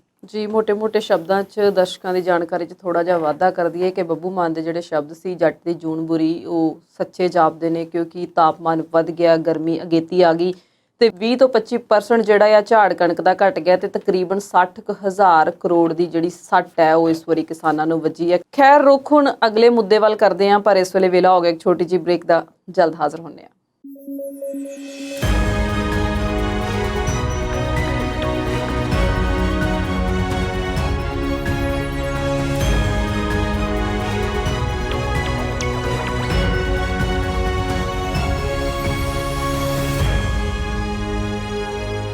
ਬ੍ਰੇਕ ਤੋਂ ਬਾਅਦ ਪ੍ਰੋਗਰਾਮ ਵਿਚਾਰ ਚਰਚਾ ਦੇਖ ਰਹੇ ਦਰਸ਼ਕਾਂ ਦਾ ਸਵਾਗਤ ਕਰਦੇ ਹਾਂ। ਸ਼ਰਮਾ ਜੀ ਅਗਲੇ ਮੁੱਦੇ ਵੱਲ ਹੁਣ ਚੱਲਦੇ ਹਾਂ। 3 ਜੇਲ੍ਹ ਅਧਿਕਾਰੀਆਂ ਦੇ ਖਿਲਾਫ ਪਰਚਾ ਹੋ ਗਿਆ। ਕੀ ਹੈ ਜੀ ਪੂਰਾ ਮਾਮਲਾ ਦਰਸ਼ਕਾਂ ਦੇ ਨਾਲ ਸਾਂਝਾ ਕਰਦੇ ਹਾਂ। ਸਵਲੀਨ, ਜਦੋਂ ਅਸੀਂ ਪੰਜਾਬ ਦੇ ਵਿੱਚ ਜਾਂ ਭਾਰਤ ਦੇ ਵਿੱਚ ਕਿਤੇ ਜੇਲ੍ਹ ਦੀ ਗੱਲ ਕਰਦੇ ਹਾਂ ਤੇ ਸਾਡੇ ਸਾਹਮਣੇ ਉਹ ਇੱਕ ਵੱਡੀ ਸਾਰੀ ਬਿਲਡਿੰਗ ਜਿਹਦੀਆਂ ਬਹੁਤ ਉੱਚੀਆਂ ਦੀਵਾਰਾਂ ਨੇ ਤੇ ਅੰਦਰ ਬੇੜੀਆਂ 'ਚ ਡੱਕੇ ਹੋਏ ਕੈਦੀ ਤੇ ਨਾਲ ਦੀ ਨਾਲ ਕਈ ਵਾਰ ਹੱਥ ਕੜੀਆਂ ਲੱਗੀਆਂ ਹੋਈਆਂ ਤੇ ਉਹ ਪੈਰਾਂ ਦੇ ਵਿੱਚ ਵੀ ਪਾਈਆਂ ਹੁੰਦੀਆਂ ਨੇ ਬੇੜੀਆਂ ਤਾਂ ਜੋ ਉਹ ਬਹੁਤ ਤੇਜ਼ ਤੁਰ ਨਾ ਸਕਣ, ਦੌੜ ਨਾ ਸਕਣ। ਉਹ ਫਿਲਮੀ ਜਿਹੇ ਸੀਨ ਸਾਡੇ ਸਾਹਮਣੇ ਆਉਂਦੇ ਨੇ ਜਾਂ ਫਿਰ ਕਿਸੇ ਫਿਲਮ ਦੇ ਉਹ ਸੀਨ ਆਉਂਦੇ ਨੇ ਕਿ ਉਹ ਪੱਥਰ ਕੁੱਟਦੇ ਨੇ ਤੇ ਬੜੀ ਔਖੀ ਜ਼ਿੰਦਗੀ ਬਤੀਤ ਕਰਦੇ ਨੇ। ਜਦ ਕਿ ਮਿੱਤਰ ਸੇਨ ਮੀਤ ਜੇਲ੍ਹ ਨੂੰ ਸੁਧਾਰ ਘਰ ਕਹਿ ਕੇ ਇੱਕ ਨਾਵਲ ਲਿਖਦੇ ਨੇ ਤੇ ਉਹਦੇ ਵਿੱਚ ਫਿਰ ਜਦੋਂ ਉਸ ਨਾਵਲ ਨੂੰ ਪੜ੍ਹਦੇ ਹਾਂ ਤੇ ਫਿਰ ਪਤਾ ਲੱਗਦਾ ਕਿ ਜੇਲ੍ਹ ਦੀ ਜਿਹੜੀ ਅਸਲੀ ਬਿਰਤਾਂਤ ਹੈ ਜਾਂ ਅੰਦਰਲੀ ਸਥਿਤੀ ਆ ਉਹ ਕਿਹੋ ਜਿਹੀ ਹੈ। ਨਾਲ ਦੀ ਨਾਲ ਅਸੀਂ ਕਈ ਵਾਰ ਜਾਣਦੇ ਹਾਂ ਕਿ ਖਬਰ ਆਉਂਦੀ ਆ ਕਿ ਫਲਾਨੀ ਜੇਲ੍ਹ ਦੇ ਵਿੱਚ ਕੈਦੀ ਆਪਸ 'ਚ ਭਿੜ ਗਏ, ਫਲਾਨੀ ਜੇਲ੍ਹ ਦੇ ਵਿੱਚ ਲੜਾਈ ਝਗੜਾ ਹੋ ਗਿਆ, ਜੇਲ੍ਹ ਟੱਪ ਕੇ ਲੋਕ ਦੌੜ ਗਏ। ਜਾਂ ਫਿਰ ਅੱਜ ਕੱਲ੍ਹ ਪੰਜਾਬੀ ਗਾਣੇ ਆਉਂਦੇ ਨੇ, ਜੇਲ੍ਹਾਂ ਵਿੱਚੋਂ ਫੋਨ ਆਉਣਗੇ ਜਾਂ ਜੇਲ੍ਹ ਦੇ ਵਿੱਚ ਅਸੀਂ ਸਾਡੀ ਜਿਹੜੀ ਆ ਸਿੱਕਾ ਜੇਲ੍ਹ ਦੇ ਵਿੱਚ ਵੀ ਚੱਲਦਾ। ਨਾਲ ਦੀ ਨਾਲ ਅਸੀਂ ਕਈ ਵਾਰ ਇਹੋ ਜਿਹੀਆਂ ਘਟਨਾਵਾਂ ਸੁਣਦੇ ਹਾਂ ਜਦੋਂ ਕੋਈ ਵਾਕਿਫ ਜਾਂ ਬਾਵਾਕਿਫ ਅੰਦਰ ਦੀਆਂ ਗੱਲਾਂ ਦੱਸਦਾ ਕਿ ਉੱਥੇ ਜਿਹੜੀਆਂ ਨੇ ਸਾਰੀਆਂ ਦੀਆਂ ਸਾਰੀਆਂ ਸਹੂਲਤਾਂ ਮਿਲਦੀਆਂ ਨੇ, ਪੈਸੇ ਵੱਧ ਲੱਗਦੇ ਨੇ, ਚਾਹੇ ਉਹ ਸਮੋਕਿੰਗ ਦਾ ਸਮਾਨ ਹੈ, ਚਾਹੇ ਉਹ ਨਸ਼ੇ ਦਾ ਸਮਾਨ ਹੈ, ਚਾਹੇ ਉਹ ਅੰਦਰ ਵਰਤਣ ਵਾਲੀਆਂ ਹੋਰ ਚੀਜ਼ਾਂ ਨੇ, ਸਣੇ ਮੋਬਾਈਲ ਫੋਨ ਤੇ ਹੋਰ ਬਹੁਤ ਸਾਰੀਆਂ ਜਿਹੜੀਆਂ ਸਹੂਲਤਾਂ ਨੇ ਅੰਦਰ ਮਿਲਦੀਆਂ ਨੇ ਉਹ ਪਰ ਬਹੁਤ ਮਹਿੰਗੀਆਂ ਨੇ। ਅਕਾਲੀ ਦਲ ਦੀ ਇੱਕ ਵੱਡੀ ਇਸਤਰੀ ਆਗੂ ਜੇਲ੍ਹ 'ਚ ਹੁੰਦੀ ਆ ਤੇ ਜੇਲ੍ਹ ਦੇ ਵਿੱਚ ਲੱਗਣ ਵਾਲੇ ਏਸੀ, ਕੂਲਰ, ਪੱਖੇ ਤੇ ਟੈਲੀਵਿਜ਼ਨ ਜਿਹੜੇ ਆ ਉਹ ਚਰਚਾ 'ਚ ਆਉਂਦੇ ਨੇ। ਪਟਿਆਲਾ ਜੇਲ੍ਹ ਦੀ ਇਹ ਖਬਰ ਹੈ ਕਿ 3 ਅਧਿਕਾਰੀਆਂ ਦੇ ਉੱਤੇ ਇੱਕ ਕੈਦੀ ਵੱਲੋਂ ਸ਼ਿਕਾਇਤ ਕਰਨ ਤੇ ਜਿਹੜਾ ਆ ਉਹ ਪਰਚਾ ਦਰਜ ਕੀਤਾ ਗਿਆ। 3 ਦੇ ਵਿੱਚੋਂ 2 ਤੇ ਹੁਣ ਰਿਟਾਇਰ ਹੋ ਚੁੱਕੇ ਨੇ, ਪਰ ਪਰਚਾ ਉਹਨਾਂ ਦੇ ਉੱਤੇ ਸਟੈਂਡ ਕਰੇਗਾ ਕਿਉਂਕਿ ਜਿਹੜੀ ਉਹਦੀ ਸ਼ਿਕਾਇਤ ਆ ਉਹ ਜਦੋਂ ਵੀ ਹੋਵੇ, ਜਦੋਂ ਮਰਜ਼ੀ ਉੱਤੇ ਕਾਰਵਾਈ ਹੋਵੇ, ਉਹ ਪਰਚਾ ਤੇ ਦਰਜ ਹੋਣਾ ਹੀ ਹੈ ਤੇ ਉਹਨਾਂ ਨੂੰ ਉਸ ਪੁੱਛਗਿੱਛ ਦੇ ਵਿੱਚ ਸਾਹਮਣਾ ਵੀ ਕਰਨਾ ਪਵੇਗਾ। ਰਾਜਨ ਕਪੂਰ ਸੁਪਰਡੈਂਟ ਨੇ, ਤੇਜਾ ਸਿੰਘ ਡਿਪਟੀ ਸੁਪਰਡੈਂਟ ਤੇ ਪਰਮਜੀਤ ਸਿੰਘ ਵਾਰਡਨ ਤੇ ਵਿਸ਼ਾਲ ਸਿੰਘ ਜਿਹੜਾ ਕਿ 10 ਸਾਲ ਦੀ ਸਜ਼ਾ ਕੱਟ ਰਿਹਾ ਪਟਿਆਲਾ ਜੇਲ੍ਹ ਵਿੱਚ। 2018 ਦੀ ਉਹਦੀ ਸ਼ਿਕਾਇਤ ਹੈ ਕਿ ਉਹਦੇ ਤੋਂ ਪੈਸੇ ਮੰਗੇ ਜਾਂਦੇ ਨੇ ਉਹਨੂੰ ਕਾਫੀ ਸਹੂਲਤਾਂ ਦੇਣ ਦੇ ਮਾਮਲੇ 'ਚ ਜਾਂ ਜੋ ਵੀ ਉਹਨੇ ਇਹ ਸਾਰੀਆਂ ਗੱਲਾਂ ਦੱਸੀਆਂ। ਮਾਮਲਾ ਜੇਲ੍ਹ ਤੋਂ ਪੁਲਿਸ 'ਚ ਆਇਆ, ਪੁਲਿਸ ਚੌਂਕੀ ਨੇ ਸ਼ਿਕਾਇਤ ਜਿਹੜੀ ਆ ਉਹ ਦਰਜ ਕੀਤੀ ਉੱਥੇ ਤੇ ਰਿਪੋਰਟ ਦੇਤੀ, ਪਰ ਪਰਚਾ ਦਰਜ ਨਹੀਂ ਸੀ ਹੋਇਆ। ਅਸੀਂ ਜਾਣਦੇ ਹਾਂ ਕਿ ਵਿਕਰਮਜੀਤ ਸਿੰਘ ਮਜੀਠੀਆ, ਜਿਹੜੇ ਵਿਕਰਮ ਸਿੰਘ ਮਜੀਠੀਆ ਨੇ, ਉਹ ਵੀ ਇਸੇ ਜੇਲ੍ਹ 'ਚ ਨੇ ਤੇ ਹਾਈ ਕੋਰਟ ਤੱਕ ਉਹਨਾਂ ਨੇ ਜਿਹੜੀ ਆ ਐਪਲੀਕੇਸ਼ਨ ਲਾਈ ਕਿ ਜੇਲ੍ਹ ਵਿੱਚ ਉਹਨਾਂ ਨੂੰ ਖਤਰਾ ਹੈ। ਇਹਨਾਂ ਸਾਰੀਆਂ ਚੀਜ਼ਾਂ ਨੂੰ ਦੇਖਦੇ ਹੋਏ ਫਿਰ ਜੇਲ੍ਹ ਮੰਤਰੀ ਜਿਹੜੇ ਨੇ ਪੰਜਾਬ ਦੇ ਨਵੇਂ ਬਣੇ ਨੇ, ਉਹ ਜੇਲ੍ਹ ਜਾਂਦੇ ਨੇ, ਮੁਆਇਨਾ ਕਰਦੇ ਨੇ ਤੇ ਅੱਜ ਇਹ ਖਬਰ ਆਉਂਦੀ ਆ ਕਿ ਇਹਨਾਂ 3 ਅਫਸਰਾਂ ਦੀ ਜਿਨ੍ਹਾਂ ਦੀ ਅਸੀਂ ਗੱਲ ਕੀਤੀ ਉਹਨਾਂ ਤੇ ਇੱਕ ਜਿਹੜਾ ਪਰਚਾ ਦਰਜ ਹੋ ਗਿਆ। ਸਵਲੀਨ ਜੀ, ਗੱਲ ਇਹ ਨਹੀਂ ਹੈਗੀ ਕਿ ਜੇਲ੍ਹ ਦੇ ਵਿੱਚ ਪਰਚਾ ਦਰਜ ਹੋ ਗਿਆ ਜਾਂ ਜੇਲ੍ਹ ਦੇ ਵਿੱਚ ਕੀ ਕੁਝ ਹੁੰਦਾ, ਉਹ ਅਸੀਂ ਸਾਰੇ ਜਾਣਦੇ ਹਾਂ। ਗੱਲ ਤਾਂ ਇਹ ਹੈ ਕਿ ਕਿਉਂ ਇਸ ਸਿਸਟਮ ਨੂੰ ਸੁਧਾਰਿਆ ਨਹੀਂ ਜਾ ਰਿਹਾ, ਕਿਉਂ ਇਹ ਸਾਰੀਆਂ ਚੀਜ਼ਾਂ ਜਿਹੜੀਆਂ ਨੇ ਸਾਰੇ ਹੀ ਅਸੀਂ ਜਾਣਦੇ ਹਾਂ ਕਿ ਜੇਲ੍ਹ ਦੇ ਵਿੱਚ ਫੋਨ ਵੀ ਪਹੁੰਚਦੇ ਨੇ, ਸਿਮ ਕਾਰਡਸ ਵੀ ਪਹੁੰਚਦੇ ਨੇ। ਜੇਕਰ ਅਸੀਂ ਕਦੀ ਕਿਸੇ ਨੂੰ ਮਿਲਣ ਜਾਣਾ ਹੋਵੇ, ਕਿਸੇ ਬੰਦੇ ਨੂੰ ਅੰਦਰ ਜਾਂ ਕਿਸੇ ਦੌਰੇ ਲਈ ਜਾਣਾ ਹੋਵੇ ਤੇ 20 ਤਰ੍ਹਾਂ ਦੀ ਜਿਹੜੀ ਸਿਕਿਉਰਿਟੀ ਆ ਉਹਨੂੰ ਲੰਘਣਾ ਪੈਂਦਾ ਆ, ਸਾਰੇ ਆਪਣੇ ਆਇਡੈਂਟੀ ਕਾਰਡ ਦੇਣੇ ਪੈਂਦੇ ਨੇ, ਤੁਹਾਡੀ ਤਲਾਸ਼ੀ ਹੁੰਦੀ ਆ, ਫਿਰ ਅੰਦਰ ਜਾਣਾ ਪੈਂਦਾ। ਅਸੀਂ ਜਾਣਦੇ ਹਾਂ ਕਿ ਅਕਸਰ ਜੇਲ੍ਹਾਂ ਦੇ ਵਿੱਚੋਂ ਫੋਨ ਆਉਂਦੇ ਨੇ, ਖਾਸ ਤੌਰ ਤੇ ਜਿਹੜੇ ਗੈਂਗਸਟਰਸ ਨੇ ਉਹ ਇਹਨਾਂ ਸਾਰੀਆਂ ਚੀਜ਼ਾਂ ਦੀ ਵਰਤੋਂ ਕਰਦੇ ਨੇ, ਆਪਣੇ ਸੋਸ਼ਲ ਮੀਡੀਆ ਅਕਾਊਂਟ ਵੀ ਚਲਾਉਂਦੇ ਨੇ ਤੇ ਜਦੋਂ ਕੋਈ VIP ਬੰਦਾ ਅੰਦਰ ਹੁੰਦਾ ਤੇ ਉਦੋਂ ਫਿਰ ਉਹਦਾ ਜਿਹੜਾ ਹਿੱਸਾ ਆ ਜੇਲ੍ਹ ਦਾ, ਉਹਦੀ ਵੀ ਜਾਣਕਾਰੀ ਜਿਹੜੀ ਆ ਉਹ ਇਵੇਂ ਦੀ ਹੀ ਰਹਿੰਦੀ ਆ ਕਿ ਜਿਵੇਂ ਉਹ ਬੰਦ ਤੇ ਜ਼ਰੂਰ ਨੇ ਪਰ ਸਹੂਲਤਾਂ ਸਾਰੀਆਂ ਜਿਹੜੀਆਂ ਉਹ ਪੱਕੀਆਂ ਨੇ। ਜੇਲ੍ਹ ਮੰਤਰੀ ਅੰਦਰ ਜਾਂਦੇ ਨੇ ਤੇ ਉਹ ਵੀ ਬਾਹਰ ਆ ਕੇ ਕਹਿੰਦੇ ਨੇ ਕਿ ਹੁਣ ਜਦੋਂ ਵੀ ਸਰਕਾਰ ਬਦਲਦੀ ਆ ਕਿ ਹੁਣ ਸਾਰਾ ਕੁਝ ਠੀਕ ਹੋ ਜਾਵੇਗਾ। ਸਾਨੂੰ ਯਾਦ ਆ ਚੰਨੀ ਸਾਹਿਬ ਦੀ ਸਰਕਾਰ ਬਦਲੀ, ਕੈਪਟਨ ਸਾਹਿਬ ਤੋਂ ਬਾਅਦ ਚੰਨੀ ਸਾਹਿਬ ਨੂੰ ਮੌਕਾ ਮਿਲਿਆ ਤੇ ਜੇਲ੍ਹ ਮੰਤਰੀ ਜਿਹੜੇ ਬਣੇ ਮਾਝੇ ਤੋਂ, ਕਾਂਗਰਸ ਦੇ ਵੱਡੇ ਲੀਡਰ, ਉਹਨਾਂ ਨੇ ਵੀ ਇਹੀ ਕਿਹਾ ਕਿ ਸਾਰਾ ਕੁਝ ਠੀਕ ਹੋ ਜਾਏਗਾ। ਪਰ ਇਹ ਸਾਰਾ ਕੁਝ ਇਕੱਲੇ ਪੰਜਾਬ ਦੇ ਵਿੱਚ ਹੀ ਨਹੀਂ, ਤੁਸੀਂ ਤਿਹਾੜ ਦੀ ਗੱਲ ਕਰ ਲਓ, ਉੱਥੇ ਵੀ ਕਦੇ ਠੀਕ ਨਹੀਂ ਹੁੰਦਾ। ਸਾਨੂੰ ਯਾਦ ਹੈ ਉਹ ਨਿਰਭੈ ਕਾਂਡ ਦਿੱਲੀ ਦਾ, ਜਿਹਦੇ ਵਿੱਚ ਇੱਕ ਔਰਤ ਇੱਕ ਕੁੜੀ ਦੇ ਨਾਲ ਸਾਰਾ ਕੁਝ ਹੋ ਗਿਆ, ਉਹ ਕੁੜੀ ਮਾਰ ਦਿੱਤੀ ਗਈ ਜਾਂ ਮਰ ਗਈ ਬਾਅਦ ਵਿੱਚ, ਤੇ ਉਹਦੇ ਜਿਹੜੇ ਕੈਦੀ ਸੀ ਉਹਨਾਂ ਦੇ ਵਿੱਚੋਂ ਵੀ ਇੱਕ ਦਾ ਕਤਲ ਜੇਲ੍ਹ 'ਚ ਹੋ ਗਿਆ ਸੀ। ਹਾਲਾਂਕਿ ਸਾਰਿਆਂ ਲੋਕਾਂ ਨੇ ਕਿਹਾ ਸੀ ਕਿ ਇਹ ਕੰਮ ਚੰਗਾ ਹੀ ਹੋ ਗਿਆ, ਪਰ ਫਿਰ ਵੀ ਕਾਨੂੰਨ ਦੇ ਆਧਾਰ ਤੇ ਕਿਸੇ ਬੰਦੇ ਦੀ ਜਾਨ ਲੈਣ ਦਾ ਹੱਕ ਜਿਹੜਾ ਹੈ ਉਹ ਕਿਸੇ ਹੋਰ ਨੂੰ ਨਹੀਂ ਦਿੱਤਾ ਜਾ ਸਕਦਾ। ਪਰ ਫਿਰ ਜੇਕਰ ਪੰਜਾਬ ਦੀਆਂ ਜੇਲ੍ਹਾਂ ਦੇ ਇਹ ਹਾਲ ਨੇ ਜਾਂ ਦਿੱਲੀ ਦੀ ਜੇਲ੍ਹ ਦੇ ਵਿੱਚ ਇਹ ਸਾਰਾ ਕੁਝ ਹੁੰਦਾ, ਅਸੀਂ ਬਿਹਾਰ ਦੀਆਂ ਜੇਲ੍ਹਾਂ ਬਾਰੇ ਕਈ ਵਾਰ ਜਾਣਦੇ ਹਾਂ ਕਿ ਕੁਝ ਜੇਲ੍ਹਾਂ ਤੇ ਅਜਿਹੀਆਂ ਵੀ ਨੇ ਜਿੱਥੇ ਕੈਦੀ ਜਿਹੜੇ ਨੇ ਉਹ ਸਵੇਰ ਨੂੰ ਚੱਲ ਜਾਂਦੇ ਨੇ, ਸ਼ਾਮ ਨੂੰ ਵਾਪਸ ਆ ਜਾਂਦੇ ਨੇ ਤੇ ਵਾਪਸ ਇਸ ਕਰਕੇ ਆਉਂਦੇ ਨੇ ਕਿ ਉੱਥੇ ਰੋਟੀ ਪਾਣੀ ਜਿਹੜਾ ਆ ਉਹ ਮਿਲਦਾ ਜੀ। ਸੋ ਜੇਕਰ ਸਰਕਾਰ ਬਦਲਣ ਨਾਲ ਇੱਕ ਅਜਿਹਾ ਪਰਚਾ ਹੋਇਆ ਹੈ, ਉਹਦੇ ਤੇ ਕੋਈ ਜਾਣਕਾਰੀ ਸਾਹਮਣੇ ਆਉਂਦੀ ਆ, ਉਹਨਾਂ ਤੇ ਕੁਝ ਸਜ਼ਾ ਹੁੰਦੀ ਆ, ਪਰ ਗੱਲ ਤੇ ਇਹ ਆ ਕਿ ਜੇਕਰ ਸਰਕਾਰ ਵੀ ਆਪਣੇ ਪ੍ਰਬੰਧ ਨੂੰ ਠੀਕ ਨਹੀਂ ਕਰ ਸਕਦੀ ਤੇ ਫਿਰ ਕੌਣ ਕਰ ਸਕਦਾ। ਅੱਜ ਵੀ ਜੇਲ੍ਹ ਮੰਤਰੀ ਕਹਿੰਦੇ ਨੇ ਕਿ 6 ਮਹੀਨਿਆਂ ਦੇ ਵਿੱਚ ਜੇਲ੍ਹਾਂ ਦੇ ਵਿੱਚ ਸਾਰਾ ਕੁਝ ਠੀਕ ਹੋ ਜਾਏਗਾ। ਯਾਰ ਤੁਹਾਡਾ ਸਿਕਿਉਰਿਟੀ ਸਿਸਟਮ ਆ, ਤੁਹਾਡੇ ਆਪਣੇ ਪੁਲਿਸ ਮੁਲਾਜ਼ਮ ਨੇ, ਕੀ ਜੇਲ੍ਹਾਂ ਦੇ ਵਿੱਚੋਂ ਫੋਨ ਫੜਨ ਨੂੰ ਵੀ 6 ਮਹੀਨੇ ਲੱਗਣੇ ਨੇ? ਫਿਰ ਅਸੀਂ ਕਿਸ ਬਦਲਾਵ ਦੀ ਉਮੀਦ ਕਰੀਏ ਤੇ ਕਿਹੋ ਜਿਹੀਆਂ ਗੱਲਾਂ ਕਰੀਏ? ਸੋ ਲੋੜ ਸਿਰਫ ਇਸ ਪਰਚੇ ਨੂੰ ਜਾਂ ਇਸ ਖਬਰ ਨੂੰ ਡਿਸਕਸ ਕਰਨ ਦੀ ਸਾਨੂੰ ਇਸ ਕਰਕੇ ਪਈ ਕਿ ਬਹੁਤ ਕੁਝ ਅਜਿਹਾ ਹੈ ਜੋ ਬਹੁਤ ਸੌਖਿਆਂ ਠੀਕ ਕੀਤਾ ਜਾ ਸਕਦਾ ਹੈ, ਬਸ਼ਰਤੇ ਕਿ ਅਸੀਂ ਉਹਨੂੰ ਠੀਕ ਕਰਨਾ ਚਾਹੁੰਦੇ ਹੋਈਏ। ਅੱਜ ਸਵੇਰ ਦੀ ਟੈਲੀਵਿਜ਼ਨ ਤੇ ਖਬਰ ਚੱਲਦੀ ਹੈ ਜੀ, ਪੜ੍ਹਦਾ ਪੰਜਾਬ ਉਹ 'ਚ ਲਿਖਿਆ ਲੜਦਾ ਪੰਜਾਬ, ਤੇ ਰੋਜ਼ ਸੁਣਿਆ ਇਹ ਪੜ੍ਹਦਾ ਪੰਜਾਬ ਕੀ ਹੈ? ਪੜ੍ਹਦਾ ਪੰਜਾਬ ਸੁਣਿਆ ਤੇ ਬਹੁਤ ਚੰਗਾ ਲੱਗਾ ਕਿਉਂਕਿ ਅਸੀਂ ਕਦੇ ਉੜਦਾ ਪੰਜਾਬ ਦੇਖੀ ਸੀ ਤੇ ਬੜਾ ਬੁਰਾ ਲੱਗਦਾ ਸੀ।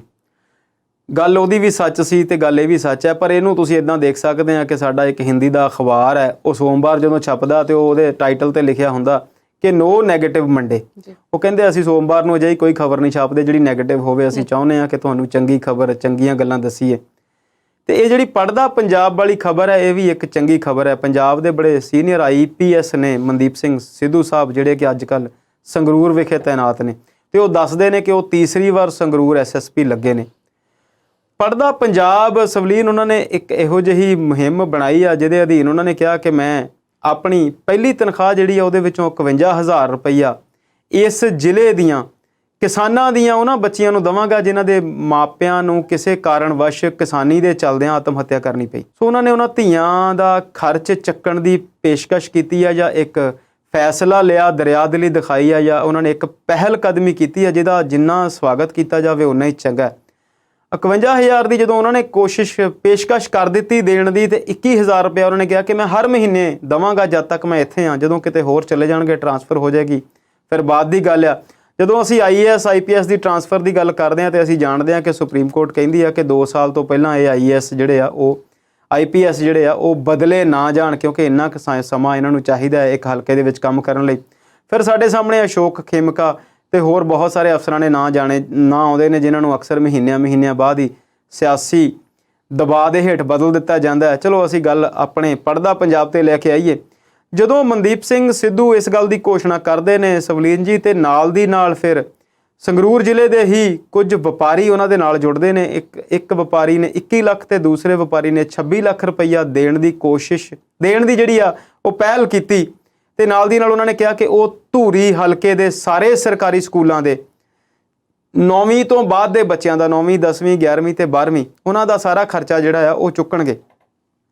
ਸੋ ਇਹ ਇੱਕ ਅਜਿਹੀ ਮੁਹਿੰਮ ਹੈ ਜਿਹਦੇ ਵਿੱਚ ਜੇਕਰ ਇਹ SSP ਸਾਹਿਬ ਨੂੰ ਸਫਲਤਾ ਮਿਲਦੀ ਹੈ, ਕੁਝ ਚੰਗੇ ਲੋਕ ਉਹਨਾਂ ਦੇ ਨਾਲ ਹੋਰ ਜੁੜਦੇ ਨੇ, ਤੇ ਮੈਨੂੰ ਲੱਗਦਾ ਹੈ ਕਿ ਇਸ ਮੁਹਿੰਮ ਨੂੰ, ਇਸ ਪਹਿਲ ਨੂੰ ਕਾਰਵਾਂ ਬਣਨ ਨੂੰ ਬਹੁਤਾ ਟਾਈਮ ਨਹੀਂ ਲੱਗਣਾ।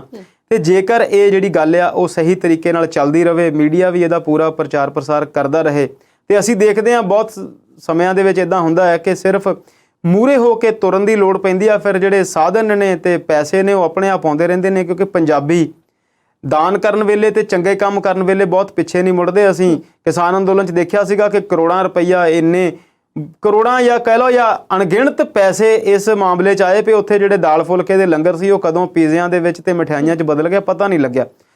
ਸੋ ਸਿੱਖਿਆ ਦੇ ਮਾਮਲੇ ਦੇ ਵਿੱਚ ਜੇਕਰ ਕੋਈ ਅਜਿਹੀ ਪਹਿਲ ਹੁੰਦੀ ਆ ਤੇ ਉਹ ਇੱਕ ਬਹੁਤ ਹੀ ਨਿਵੇਕਲਾ ਉੱਦਮ ਹੈ, ਤੇ ਜੇਕਰ ਇਹ ਨਾਲ ਦੀ ਨਾਲ ਸਰਕਾਰੀ ਸਕੂਲਾਂ ਦੇ ਬੱਚਿਆਂ ਲਈ ਆ ਤੇ ਇਹਦੇ ਹੋਰ ਵੀ ਜਿਹੜੇ ਚੰਗੇ ਪ੍ਰਭਾਵ ਸਾਨੂੰ ਆਉਣ ਵਾਲੇ ਸਮੇਂ 'ਚ ਦੇਖਣ ਨੂੰ ਮਿਲ ਸਕਦੇ ਨੇ। ਮੈਨੂੰ ਯਾਦ ਆ ਕਿ ਜਦੋਂ ਅਸੀਂ ਸਕੂਲਾਂ 'ਚ ਪੜ੍ਹਦੇ ਸੀ ਤੇ ਸਾਡੀ ਜਿਹੜੀ ਫੀਸ ਆ ਉਹ ਪੈਸਿਆਂ ਜਾਂ ਰੁਪਈਆਂ 'ਚ ਕੁਛ 1 2 5 ਰੁਪਏ ਹੁੰਦੀ ਸੀ। ਉਹ ਵੀ ਕੁਝ ਬਿਲਡਿੰਗ ਫੰਡ ਜਾਂ ਕੁਝ 1 2 ਛੋਟੇ ਫੰਡ ਦੇ ਨਾਮ ਰੱਖੇ ਹੁੰਦੇ ਸੀ, ਅਮਲਗਾਮੇਟਿਵ ਫੰਡ ਤੇ ਛੋਟੇ-ਮੋਟੇ ਸਕੂਲਾਂ ਦੇ ਖਰਚਿਆਂ ਲਈ, ਤੇ ਅਧਿਆਪਕਾਂ ਨੂੰ ਤਾਂ ਸਰਕਾਰ ਪੈਸੇ ਦੇ ਦਿੰਦੀ ਸੀ, ਤੇ ਚੰਗੀ ਚੋਖੀ ਗਿਣਤੀ ਦੇ ਵਿੱਚ ਵਿਦਿਆਰਥੀ ਸਰਕਾਰੀ ਸਕੂਲਾਂ 'ਚ ਪੜ੍ਹਦੇ ਸੀ।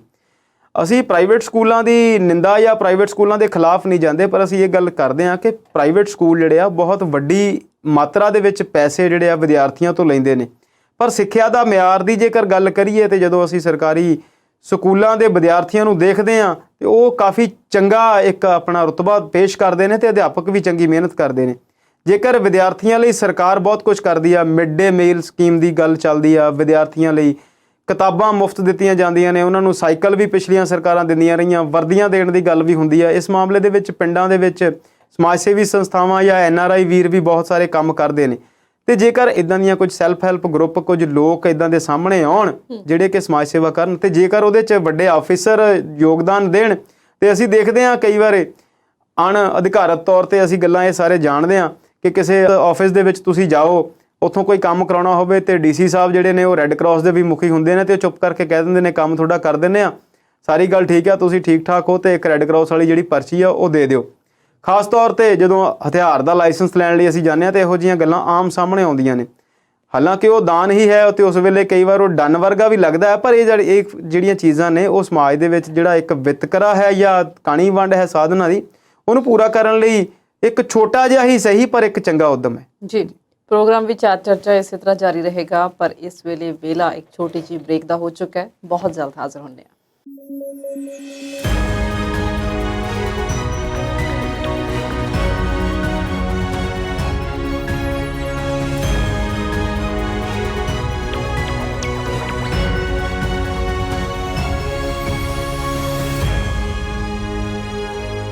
ਬ੍ਰੇਕ ਤੋਂ ਬਾਅਦ ਪ੍ਰੋਗਰਾਮ ਵਿੱਚ ਚਰਚਾ ਦੇਖ ਰਹੇ ਦਰਸ਼ਕਾਂ ਦਾ ਸਵਾਗਤ ਕਰਦੇ ਹਾਂ। ਸ਼ਰਮਾ ਜੀ, ਪੰਜਾਬ ਦੀ ਰਾਜਨੀਤੀ 'ਚੋਂ ਥੋੜਾ ਜਿਹਾ ਬਾਹਰ ਨਿਕਲਦੇ ਹਾਂ। ਇੱਕ ਅਖਬਾਰ 'ਚ ਸੁਰਖੀ ਲੱਗੀ ਸੀ ਕਿ ਜਿਹੜੀ ਉੱਚੀ ਆਵਾਜ਼ ਹੈ ਉਹ ਮੌਲਿਕ ਅਧਿਕਾਰਾਂ ਦੀ ਉਲੰਘਣਾ ਆ, ਇਹ ਸੁਪਰੀਮ ਕੋਰਟ ਦਾ ਕਹਿਣਾ ਸੀ। ਕਿਉਂ ਕਹਿਣਾ ਪਿਆ ਸੁਪਰੀਮ ਕੋਰਟ ਨੂੰ ਇਹ? ਸਵਲੀਨ ਜੀ, ਗੱਲ ਇੱਦਾਂ ਕਿ ਜਦੋਂ ਅਸੀਂ ਭਾਰਤ ਦੇ ਕਾਨੂੰਨਾਂ ਦੀ ਜਾਂ ਭਾਰਤ ਦੇ ਸੰਵਿਧਾਨ ਦੀ ਪੜ੍ਹਾਈ ਕਰਦੇ ਹਾਂ, ਉਹਨੂੰ ਅਸੀਂ ਵਾਚਦੇ ਹਾਂ, ਤੇ ਇੱਦਾਂ ਲੱਗਦਾ ਕਿ ਬਹੁਤ ਕੰਪਲੈਕਸ ਜੀ ਇਹ ਕਿਤਾਬ ਆ। ਇਹਦੇ 'ਚ ਇੰਨੇ ਇੱਕ ਗੁੰਝਲਦਾਰ ਤਰੀਕੇ ਨਾਲ ਗੱਲਾਂ ਸਮਝਾਈਆਂ ਤੇ ਉਹ ਬਹੁਤ ਕਈ ਵਾਰ ਕੁਵਤ ਲੱਗਦੀ ਉਹਨਾਂ ਨੂੰ ਪੜ੍ਹਨ ਨੂੰ ਤੇ ਸਮਝਣ ਨੂੰ। ਪਰ ਜਦੋਂ ਅਸੀਂ ਕੁਝ ਸਮੱਸਿਆਵਾਂ ਨਾਲ ਦੋ ਚਾਰ ਹੁੰਦੇ ਹਾਂ, ਫਿਰ ਜਦੋਂ ਅਸੀਂ ਉਹਨੂੰ ਵਾਚਦੇ ਹਾਂ ਤੇ ਫਿਰ ਲੱਗਦਾ ਕਿ ਯਾਰ ਉਹ ਲੋਕ ਸਮਝਦਾਰ ਸੀ, ਸਿਆਣੇ ਸੀ। ਹਾਲਾਂਕਿ ਅਸੀਂ ਆਪ ਕਈ ਵਾਰ ਇਹ ਵੀ ਗੱਲ ਕਰਦੇ ਹਾਂ ਕਿ ਬਹੁਤ ਸਾਰੇ ਕਾਨੂੰਨ ਜਿਹੜੇ ਨੇ ਉਹ ਸਮੇਂ ਦੇ ਨਾਲ ਨਾਲ ਪੁਰਾਣੇ ਹੋ ਗਏ, ਉਹਨਾਂ ਨੂੰ ਬਦਲਣ ਦੀ ਵੀ ਲੋੜ ਹੈ, ਪਰ ਉਹ ਇੱਕ ਵੱਖਰਾ ਵਿਸ਼ਾ ਹੈ। ਸੰਵਿਧਾਨ, ਦੇਸ਼, ਕਾਨੂੰਨ ਇਹ ਜੀਵੰਤ ਚੀਜ਼ਾਂ ਨੇ, ਇਹਨਾਂ ਦੇ ਵਿੱਚ ਬਦਲਾਵ ਜਿਹੜਾ ਆ ਉਹ ਜ਼ਿੰਦਗੀ ਦੇ ਨਾਲ ਨਾਲ ਆਉਂਦਾ ਰਹਿੰਦਾ, ਪਰ ਬੇਸਿਕਸ ਜਿਹੜੇ ਆ ਉਹ ਉਹੀ ਰਹਿੰਦੇ ਨੇ, ਉਹਦੇ ਵਿੱਚ ਕੋਈ ਬਦਲਾਵ ਨਹੀਂ ਆਉਂਦਾ।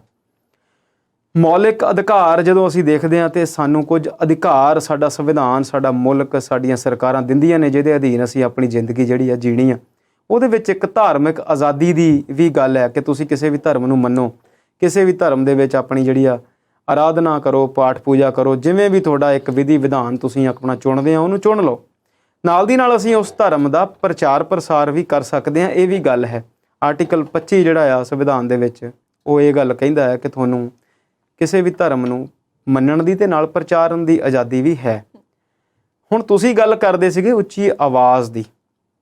ਜਦੋਂ ਅਸੀਂ ਆਪਣੇ ਆਪ ਨੂੰ ਚੰਗਾ ਦੱਸਣ ਦੀ ਤੇ ਦੂਜੇ ਨੂੰ ਛੋਟਾ ਦੱਸਣ ਦੀ ਗੱਲ ਕਰਦੇ ਹਾਂ ਤੇ ਉੱਥੇ ਸਮੱਸਿਆ ਇਹ ਵੀ ਆਉਂਦੀ ਆ ਕਿ ਫਿਰ ਅਸੀਂ ਸਪੀਕਰ ਲਾ ਕੇ ਆਪਣੀ ਗੱਲ ਉੱਚੀ ਬੋਲ ਕੇ ਦੱਸਦੇ ਹਾਂ। ਜਦੋਂ ਅਸੀਂ ਉੱਚੀ ਬੋਲ ਕੇ ਦੱਸਦੇ ਹਾਂ ਤੇ ਜ਼ਾਹਿਰ ਤੌਰ ਤੇ ਉਹਦੀਆਂ ਕੁਝ ਲੋਕਾਂ ਨੂੰ ਫਿਰ ਸਮੱਸਿਆਵਾਂ ਵੀ ਆਉਂਦੀਆਂ। ਮੈਨੂੰ ਯਾਦ ਆ ਅਸੀਂ ਕਾਲਜ ਪੜ੍ਹਦੇ ਸੀ ਤੇ ਸਾਡੇ ਜਿੱਥੇ ਅਸੀਂ ਰਹਿੰਦੇ ਸੀ ਸ਼ਹਿਰ ਦੇ ਵਿੱਚ, ਸਾਡੇ ਘਰ ਦੇ ਬਿਲਕੁਲ ਪਿਛਲੇ ਪਾਸੇ ਇੱਕ ਧਾਰਮਿਕ ਜਗ੍ਹਾ ਸੀ ਤੇ ਬਹੁਤ ਟਾਈਮ ਨਾਲ ਹੀ ਸਪੀਕਰ ਲੱਗ ਜਾਂਦਾ ਸੀ ਤੇ ਸਾਡੇ ਉਹ ਬਹੁਤ ਨੇੜੇ ਸੀ। ਉਹ ਇੱਕ ਵਾਰੀ ਕੁਝ ਉਗਰਾਹੀ ਕਰਦੇ ਕਰਦੇ ਉਹ ਘਰ ਆ ਗਏ ਤੇ ਅਸੀਂ ਉਹਨਾਂ ਨੂੰ ਬਹੁਤ ਤਰੀਕੇ ਨਾਲ ਸਮਝਾਉਣ ਦੀ ਕੋਸ਼ਿਸ਼ ਕੀਤੀ ਵੀ ਪੈਸੇ ਤੇ ਤੁਸੀਂ ਲੈ ਲਓ, ਪਰ ਜੇ ਸਪੀਕਰ ਦਾ ਮੂੰਹ ਕਿਸੇ ਹੋਰ ਪਾਸੇ ਨੂੰ ਕਰ ਲਓ ਤੇ ਸਾਨੂੰ ਸਵੇਰੇ ਸਵੇਰੇ ਤੁਸੀਂ ਪੜ੍ਹਨ ਦਿਓ ਜਾਂ ਸਾਡੀ ਜਿਹੜੀ ਨੀਂਦ ਨਾ ਖੁੱਲ੍ਹੇ। ਤੇ ਉਹ ਬਹੁਤ ਨਾਰਾਜ਼ ਹੋਏ ਇਸ ਗੱਲ ਤੋਂ ਤੇ ਫਿਰ ਕਈ ਦੇਰ ਤੱਕ ਉਸ ਜਿਹੜੇ ਮੰਦਿਰ ਦੇ ਉਸ ਧਾਰਮਿਕ ਸੰਸਥਾਨ ਦੇ ਪ੍ਰਬੰਧਕ ਸੀ ਉਹਨਾਂ ਨਾਲ ਸਾਡੀ ਜਿਹੜੀ ਆ ਬੋਲਚਾਲ ਠੀਕ ਨਹੀਂ ਹੋ ਸਕੀ। ਹਾਲਾਂਕਿ ਚਲੋ ਬਾਅਦ ਵਿੱਚ ਉਹ ਗੱਲ ਜਿਹੜੀ ਸੀ ਉਹ ਸੁਲਝ ਗਈ। ਹੁਣ ਇਸ ਗੱਲ ਦੀ ਜਦੋਂ ਤੁਸੀਂ ਗੱਲ ਕਰਦੇ ਆ, ਜਦੋਂ ਮੈਂ ਅੱਜ ਇਹਨੂੰ ਦੇਖਿਆ ਤੇ 2005 ਦੇ ਵਿੱਚ ਚੀਫ ਜਸਟਿਸ ਜਿਹੜੇ RC ਲਾਹੋਟੀ ਸੀ ਸੁਪਰੀਮ ਕੋਰਟ ਦੇ, ਨਾਲ ਉਹਨਾਂ ਦੇ ਇੱਕ ਬੈਂਚ ਸੀ ਜਿਹਦੇ ਵਿੱਚ 2-3 ਜੱਜ ਹੋਰ ਸ਼ਾਮਿਲ ਸੀ। ਉਹਨਾਂ ਨੇ ਇੱਕ ਫੈਸਲਾ ਦਿੱਤਾ 2005 ਦੇ ਵਿੱਚ ਕਿ ਸ਼ਾਮ ਨੂੰ 10 ਤੋਂ ਲੈ ਕੇ ਸਵੇਰ ਦੇ 6 ਵਜੇ ਤੱਕ ਜਿਹੜੇ ਲਾਊਡ ਸਪੀਕਰ ਨੇ ਉਹ ਨਹੀਂ ਚੱਲ ਸਕਣਗੇ। ਇਸ ਚੀਜ਼ ਨੂੰ ਦੇਖਦਿਆਂ Karnataka high court, Punjab and Haryana high court, Uttarakhand high court, Allahabad high court ਦੇ ਕਈ ਫੈਸਲੇ ਸਾਡੇ ਸਾਹਮਣੇ ਆਏ। ਜਿਹੜੇ ਮੈਂ ਜੇਕਰ ਦੱਸਾਂ ਤੇ 2016 ਦੇ ਵਿੱਚ ਬੰਬੇ ਹਾਈ ਕੋਰਟ ਦੇ ਵਿੱਚ ਫੈਸਲਾ ਆਇਆ। ਉਹਨਾਂ ਨੇ ਕਿਹਾ ਕਿ use of loud speaker is not a fundamental right, ਕਿ ਜਿਹੜਾ ਤੁਹਾਡਾ ਸਪੀਕਰ ਨੂੰ ਲਾ ਦੇਣਾ ਜਾਂ ਸਪੀਕਰ ਲਾਉਣਾ ਤੁਹਾਡਾ ਕੋਈ ਮੌਲਿਕ ਅਧਿਕਾਰ ਨਹੀਂ ਹੈਗਾ, ਕਿਉਂਕਿ ਮੌਲਿਕ ਅਧਿਕਾਰਾਂ ਦੇ ਵਿੱਚ ਇਹ ਗੱਲ ਸਾਫ਼ ਲਿਖੀ ਹੋਈ ਹੈ ਕਿ ਤੁਹਾਡੇ ਅਧਿਕਾਰ ਕਿਸੇ ਹੋਰ ਲਈ ਸਮੱਸਿਆ ਨਹੀਂ ਬਣਨੇ ਚਾਹੀਦੇ। ਅਸੀਂ ਜਦੋਂ ਇਹਨੂੰ ਦੂਜੇ ਮੁਲਕਾਂ ਦੇ ਵਿੱਚ ਜਾਂ ਹੋਰ ਦੇਸ਼ਾਂ ਦੇ ਵਿੱਚ ਇਹਨਾਂ ਚੀਜ਼ਾਂ ਦੀ ਤੁਲਨਾ ਕਰਦੇ ਹਾਂ ਤੇ ਅਸੀਂ ਜਾਣਦੇ ਹਾਂ ਕਿ ਉੱਥੇ ਜਿਹੜੀ ਵੀ ਤੁਹਾਡੀ ਇਹ ਵੌਇਸ ਆ ਉਹ ਤੁਹਾਡੀ ਉਸ ਬਿਲਡਿੰਗ ਦੇ ਅੰਦਰ ਰਹਿਣੀ ਚਾਹੀਦੀ ਹੈ। ਜਦ ਕਿ ਸਾਡੇ ਮੁਲਕ ਦੇ ਵਿੱਚ ਆਮ ਤੌਰ 'ਤੇ ਹੀ ਇਹ ਸਪੀਕਰ ਜਿਹੜੇ ਨੇ ਉਹ ਬਿਲਡਿੰਗਸ ਦੇ ਉੱਪਰ ਲਾਏ ਗਏ ਨੇ ਤੇ ਲਗਭਗ ਸਵੇਰੇ ਹੀ ਹਰ ਪਿੰਡ, ਹਰ ਸ਼ਹਿਰ ਦੇ ਹਰ ਮੁਹੱਲੇ ਦੇ ਵਿੱਚ 4-4, 5-5 ਧਾਰਮਿਕ ਸਥਾਨਾਂ ਤੋਂ ਇੱਦਾਂ ਦੀਆਂ ਜਿਹੜੀਆਂ ਆਵਾਜ਼ਾਂ ਸਾਨੂੰ ਸੁਣਨ ਨੂੰ ਮਿਲਦੀਆਂ, ਜਿਹੜੀਆਂ ਕਿ ਬਹੁਤ ਚੰਗੀਆਂ ਹੁੰਦੀਆਂ ਨੇ, ਪਰ ਉਹ 3-3, 4-4 ਮਿਕਸ ਹੋ ਕੇ ਇਹੋ ਜਿਹੀ ਖਿਚੜੀ ਬਣਦੀ ਆ ਵੀ ਨਾ ਗੱਲ ਇੱਕ ਦੀ ਸਮਝ ਆਉਂਦੀ ਆ ਤੇ ਨਾ ਦੂਜੇ ਦੀ। ਤੇ ਹੁਣ ਇਹ ਸਮੱਸਿਆ ਇਸ ਕਰਕੇ ਆਉਣ ਪਈ ਆ, ਅੱਜ ਇਸ ਗੱਲ ਦੀ ਗੱਲ ਇਸ ਕਰਕੇ ਕਰਨੀ ਪਈ ਕਿ ਸਾਡੇ ਮੁਲਕ ਦੇ ਵਿੱਚ 2014 ਤੋਂ ਸੱਤਾ ਪਰਿਵਰਤਨ ਹੋਇਆ ਤੇ ਇੱਕ ਖਾਸ ਵਰਗ ਦੇ ਨਾਲ ਇੱਕ ਖਾਸ ਤਰ੍ਹਾਂ ਦੀ ਨਫ਼ਰਤ ਤੇ ਇੱਕ ਖਾਸ ਧਰਮ ਵਿਸ਼ੇਸ਼ ਨੂੰ ਅੱਗੇ ਲੈ ਕੇ ਜਾਣ ਦੀਆਂ ਗੱਲਾਂ ਸਰਕਾਰ ਵੀ ਕਰਦੀ ਆ ਤੇ ਸਰਕਾਰ ਦੇ ਪਿੱਛੇ ਲੱਗੇ ਹੋਏ ਸੰਸਥਾਨ ਵੀ ਕਰਦੇ ਆ, ਸਰਕਾਰ ਨੂੰ ਸੇਧ ਦੇਣ ਵਾਲੇ ਸੰਸਥਾਨ ਵੀ ਕਰਦੇ ਆ। ਅਸੀਂ ਅੱਜ ਨਾਮ ਇਹਨਾਂ ਦਾ ਨਹੀਂ ਲੈਣਾ ਚਾਹੁੰਦੇ, ਹਾਲਾਂਕਿ ਇਸ ਗੱਲ ਦੇ ਵਿੱਚ ਕੋਈ ਬੁਰਾਈ ਨਹੀਂ ਹੈ, ਪਰ ਫਿਰ ਵੀ ਅਸੀਂ ਦੇਖਿਆ ਕਿ ਰਾਮਨੌਮੀ ਨੂੰ ਲੈ ਕੇ ਹਿੰਸਾ ਹੋਈ, ਉਸ ਤੋਂ ਬਾਅਦ ਹਨੂਮਾਨ ਜਯੰਤੀ ਨੂੰ ਲੈ ਕੇ ਵੀ ਕਈ ਜਗ੍ਹਾ ਤੇ ਹਿੰਸਾ ਹੋਈ ਤੇ ਇਹਦੇ ਨਾਲ ਦੀ ਨਾਲ ਕਾਫੀ ਸਮੇਂ ਤੋਂ ਇਹ ਜਿਹੜੀ ਮੰਗ ਆ ਉਹ ਚੱਲਦੀ ਆ ਕਿ ਮਸਜਿਦਾਂ ਦੇ ਵਿੱਚ ਸਪੀਕਰ ਜਿਹੜੇ ਆ ਉਹ ਬੰਦ ਹੋ ਜਾਣ, ਨਹੀਂ ਤੇ ਅਸੀਂ ਮਸਜਿਦ ਦੇ ਬਾਹਰ ਹੀ ਸਪੀਕਰ ਜਿਹੜੇ ਲਾ ਕੇ ਤੇ ਉੱਥੋਂ ਜਿਹੜੀ ਆ ਆਪਣਾ ਕੋਈ ਹੋਰ ਪਾਠ ਹਨੂਮਾਨ ਚਾਲੀਸਾ ਦੀ ਕਰਨ ਦੀਆਂ ਗੱਲਾਂ ਜਿਹੜੀਆਂ ਉਹ ਸਾਨੂੰ ਸੁਣਨ ਨੂੰ ਮਿਲੀਆਂ।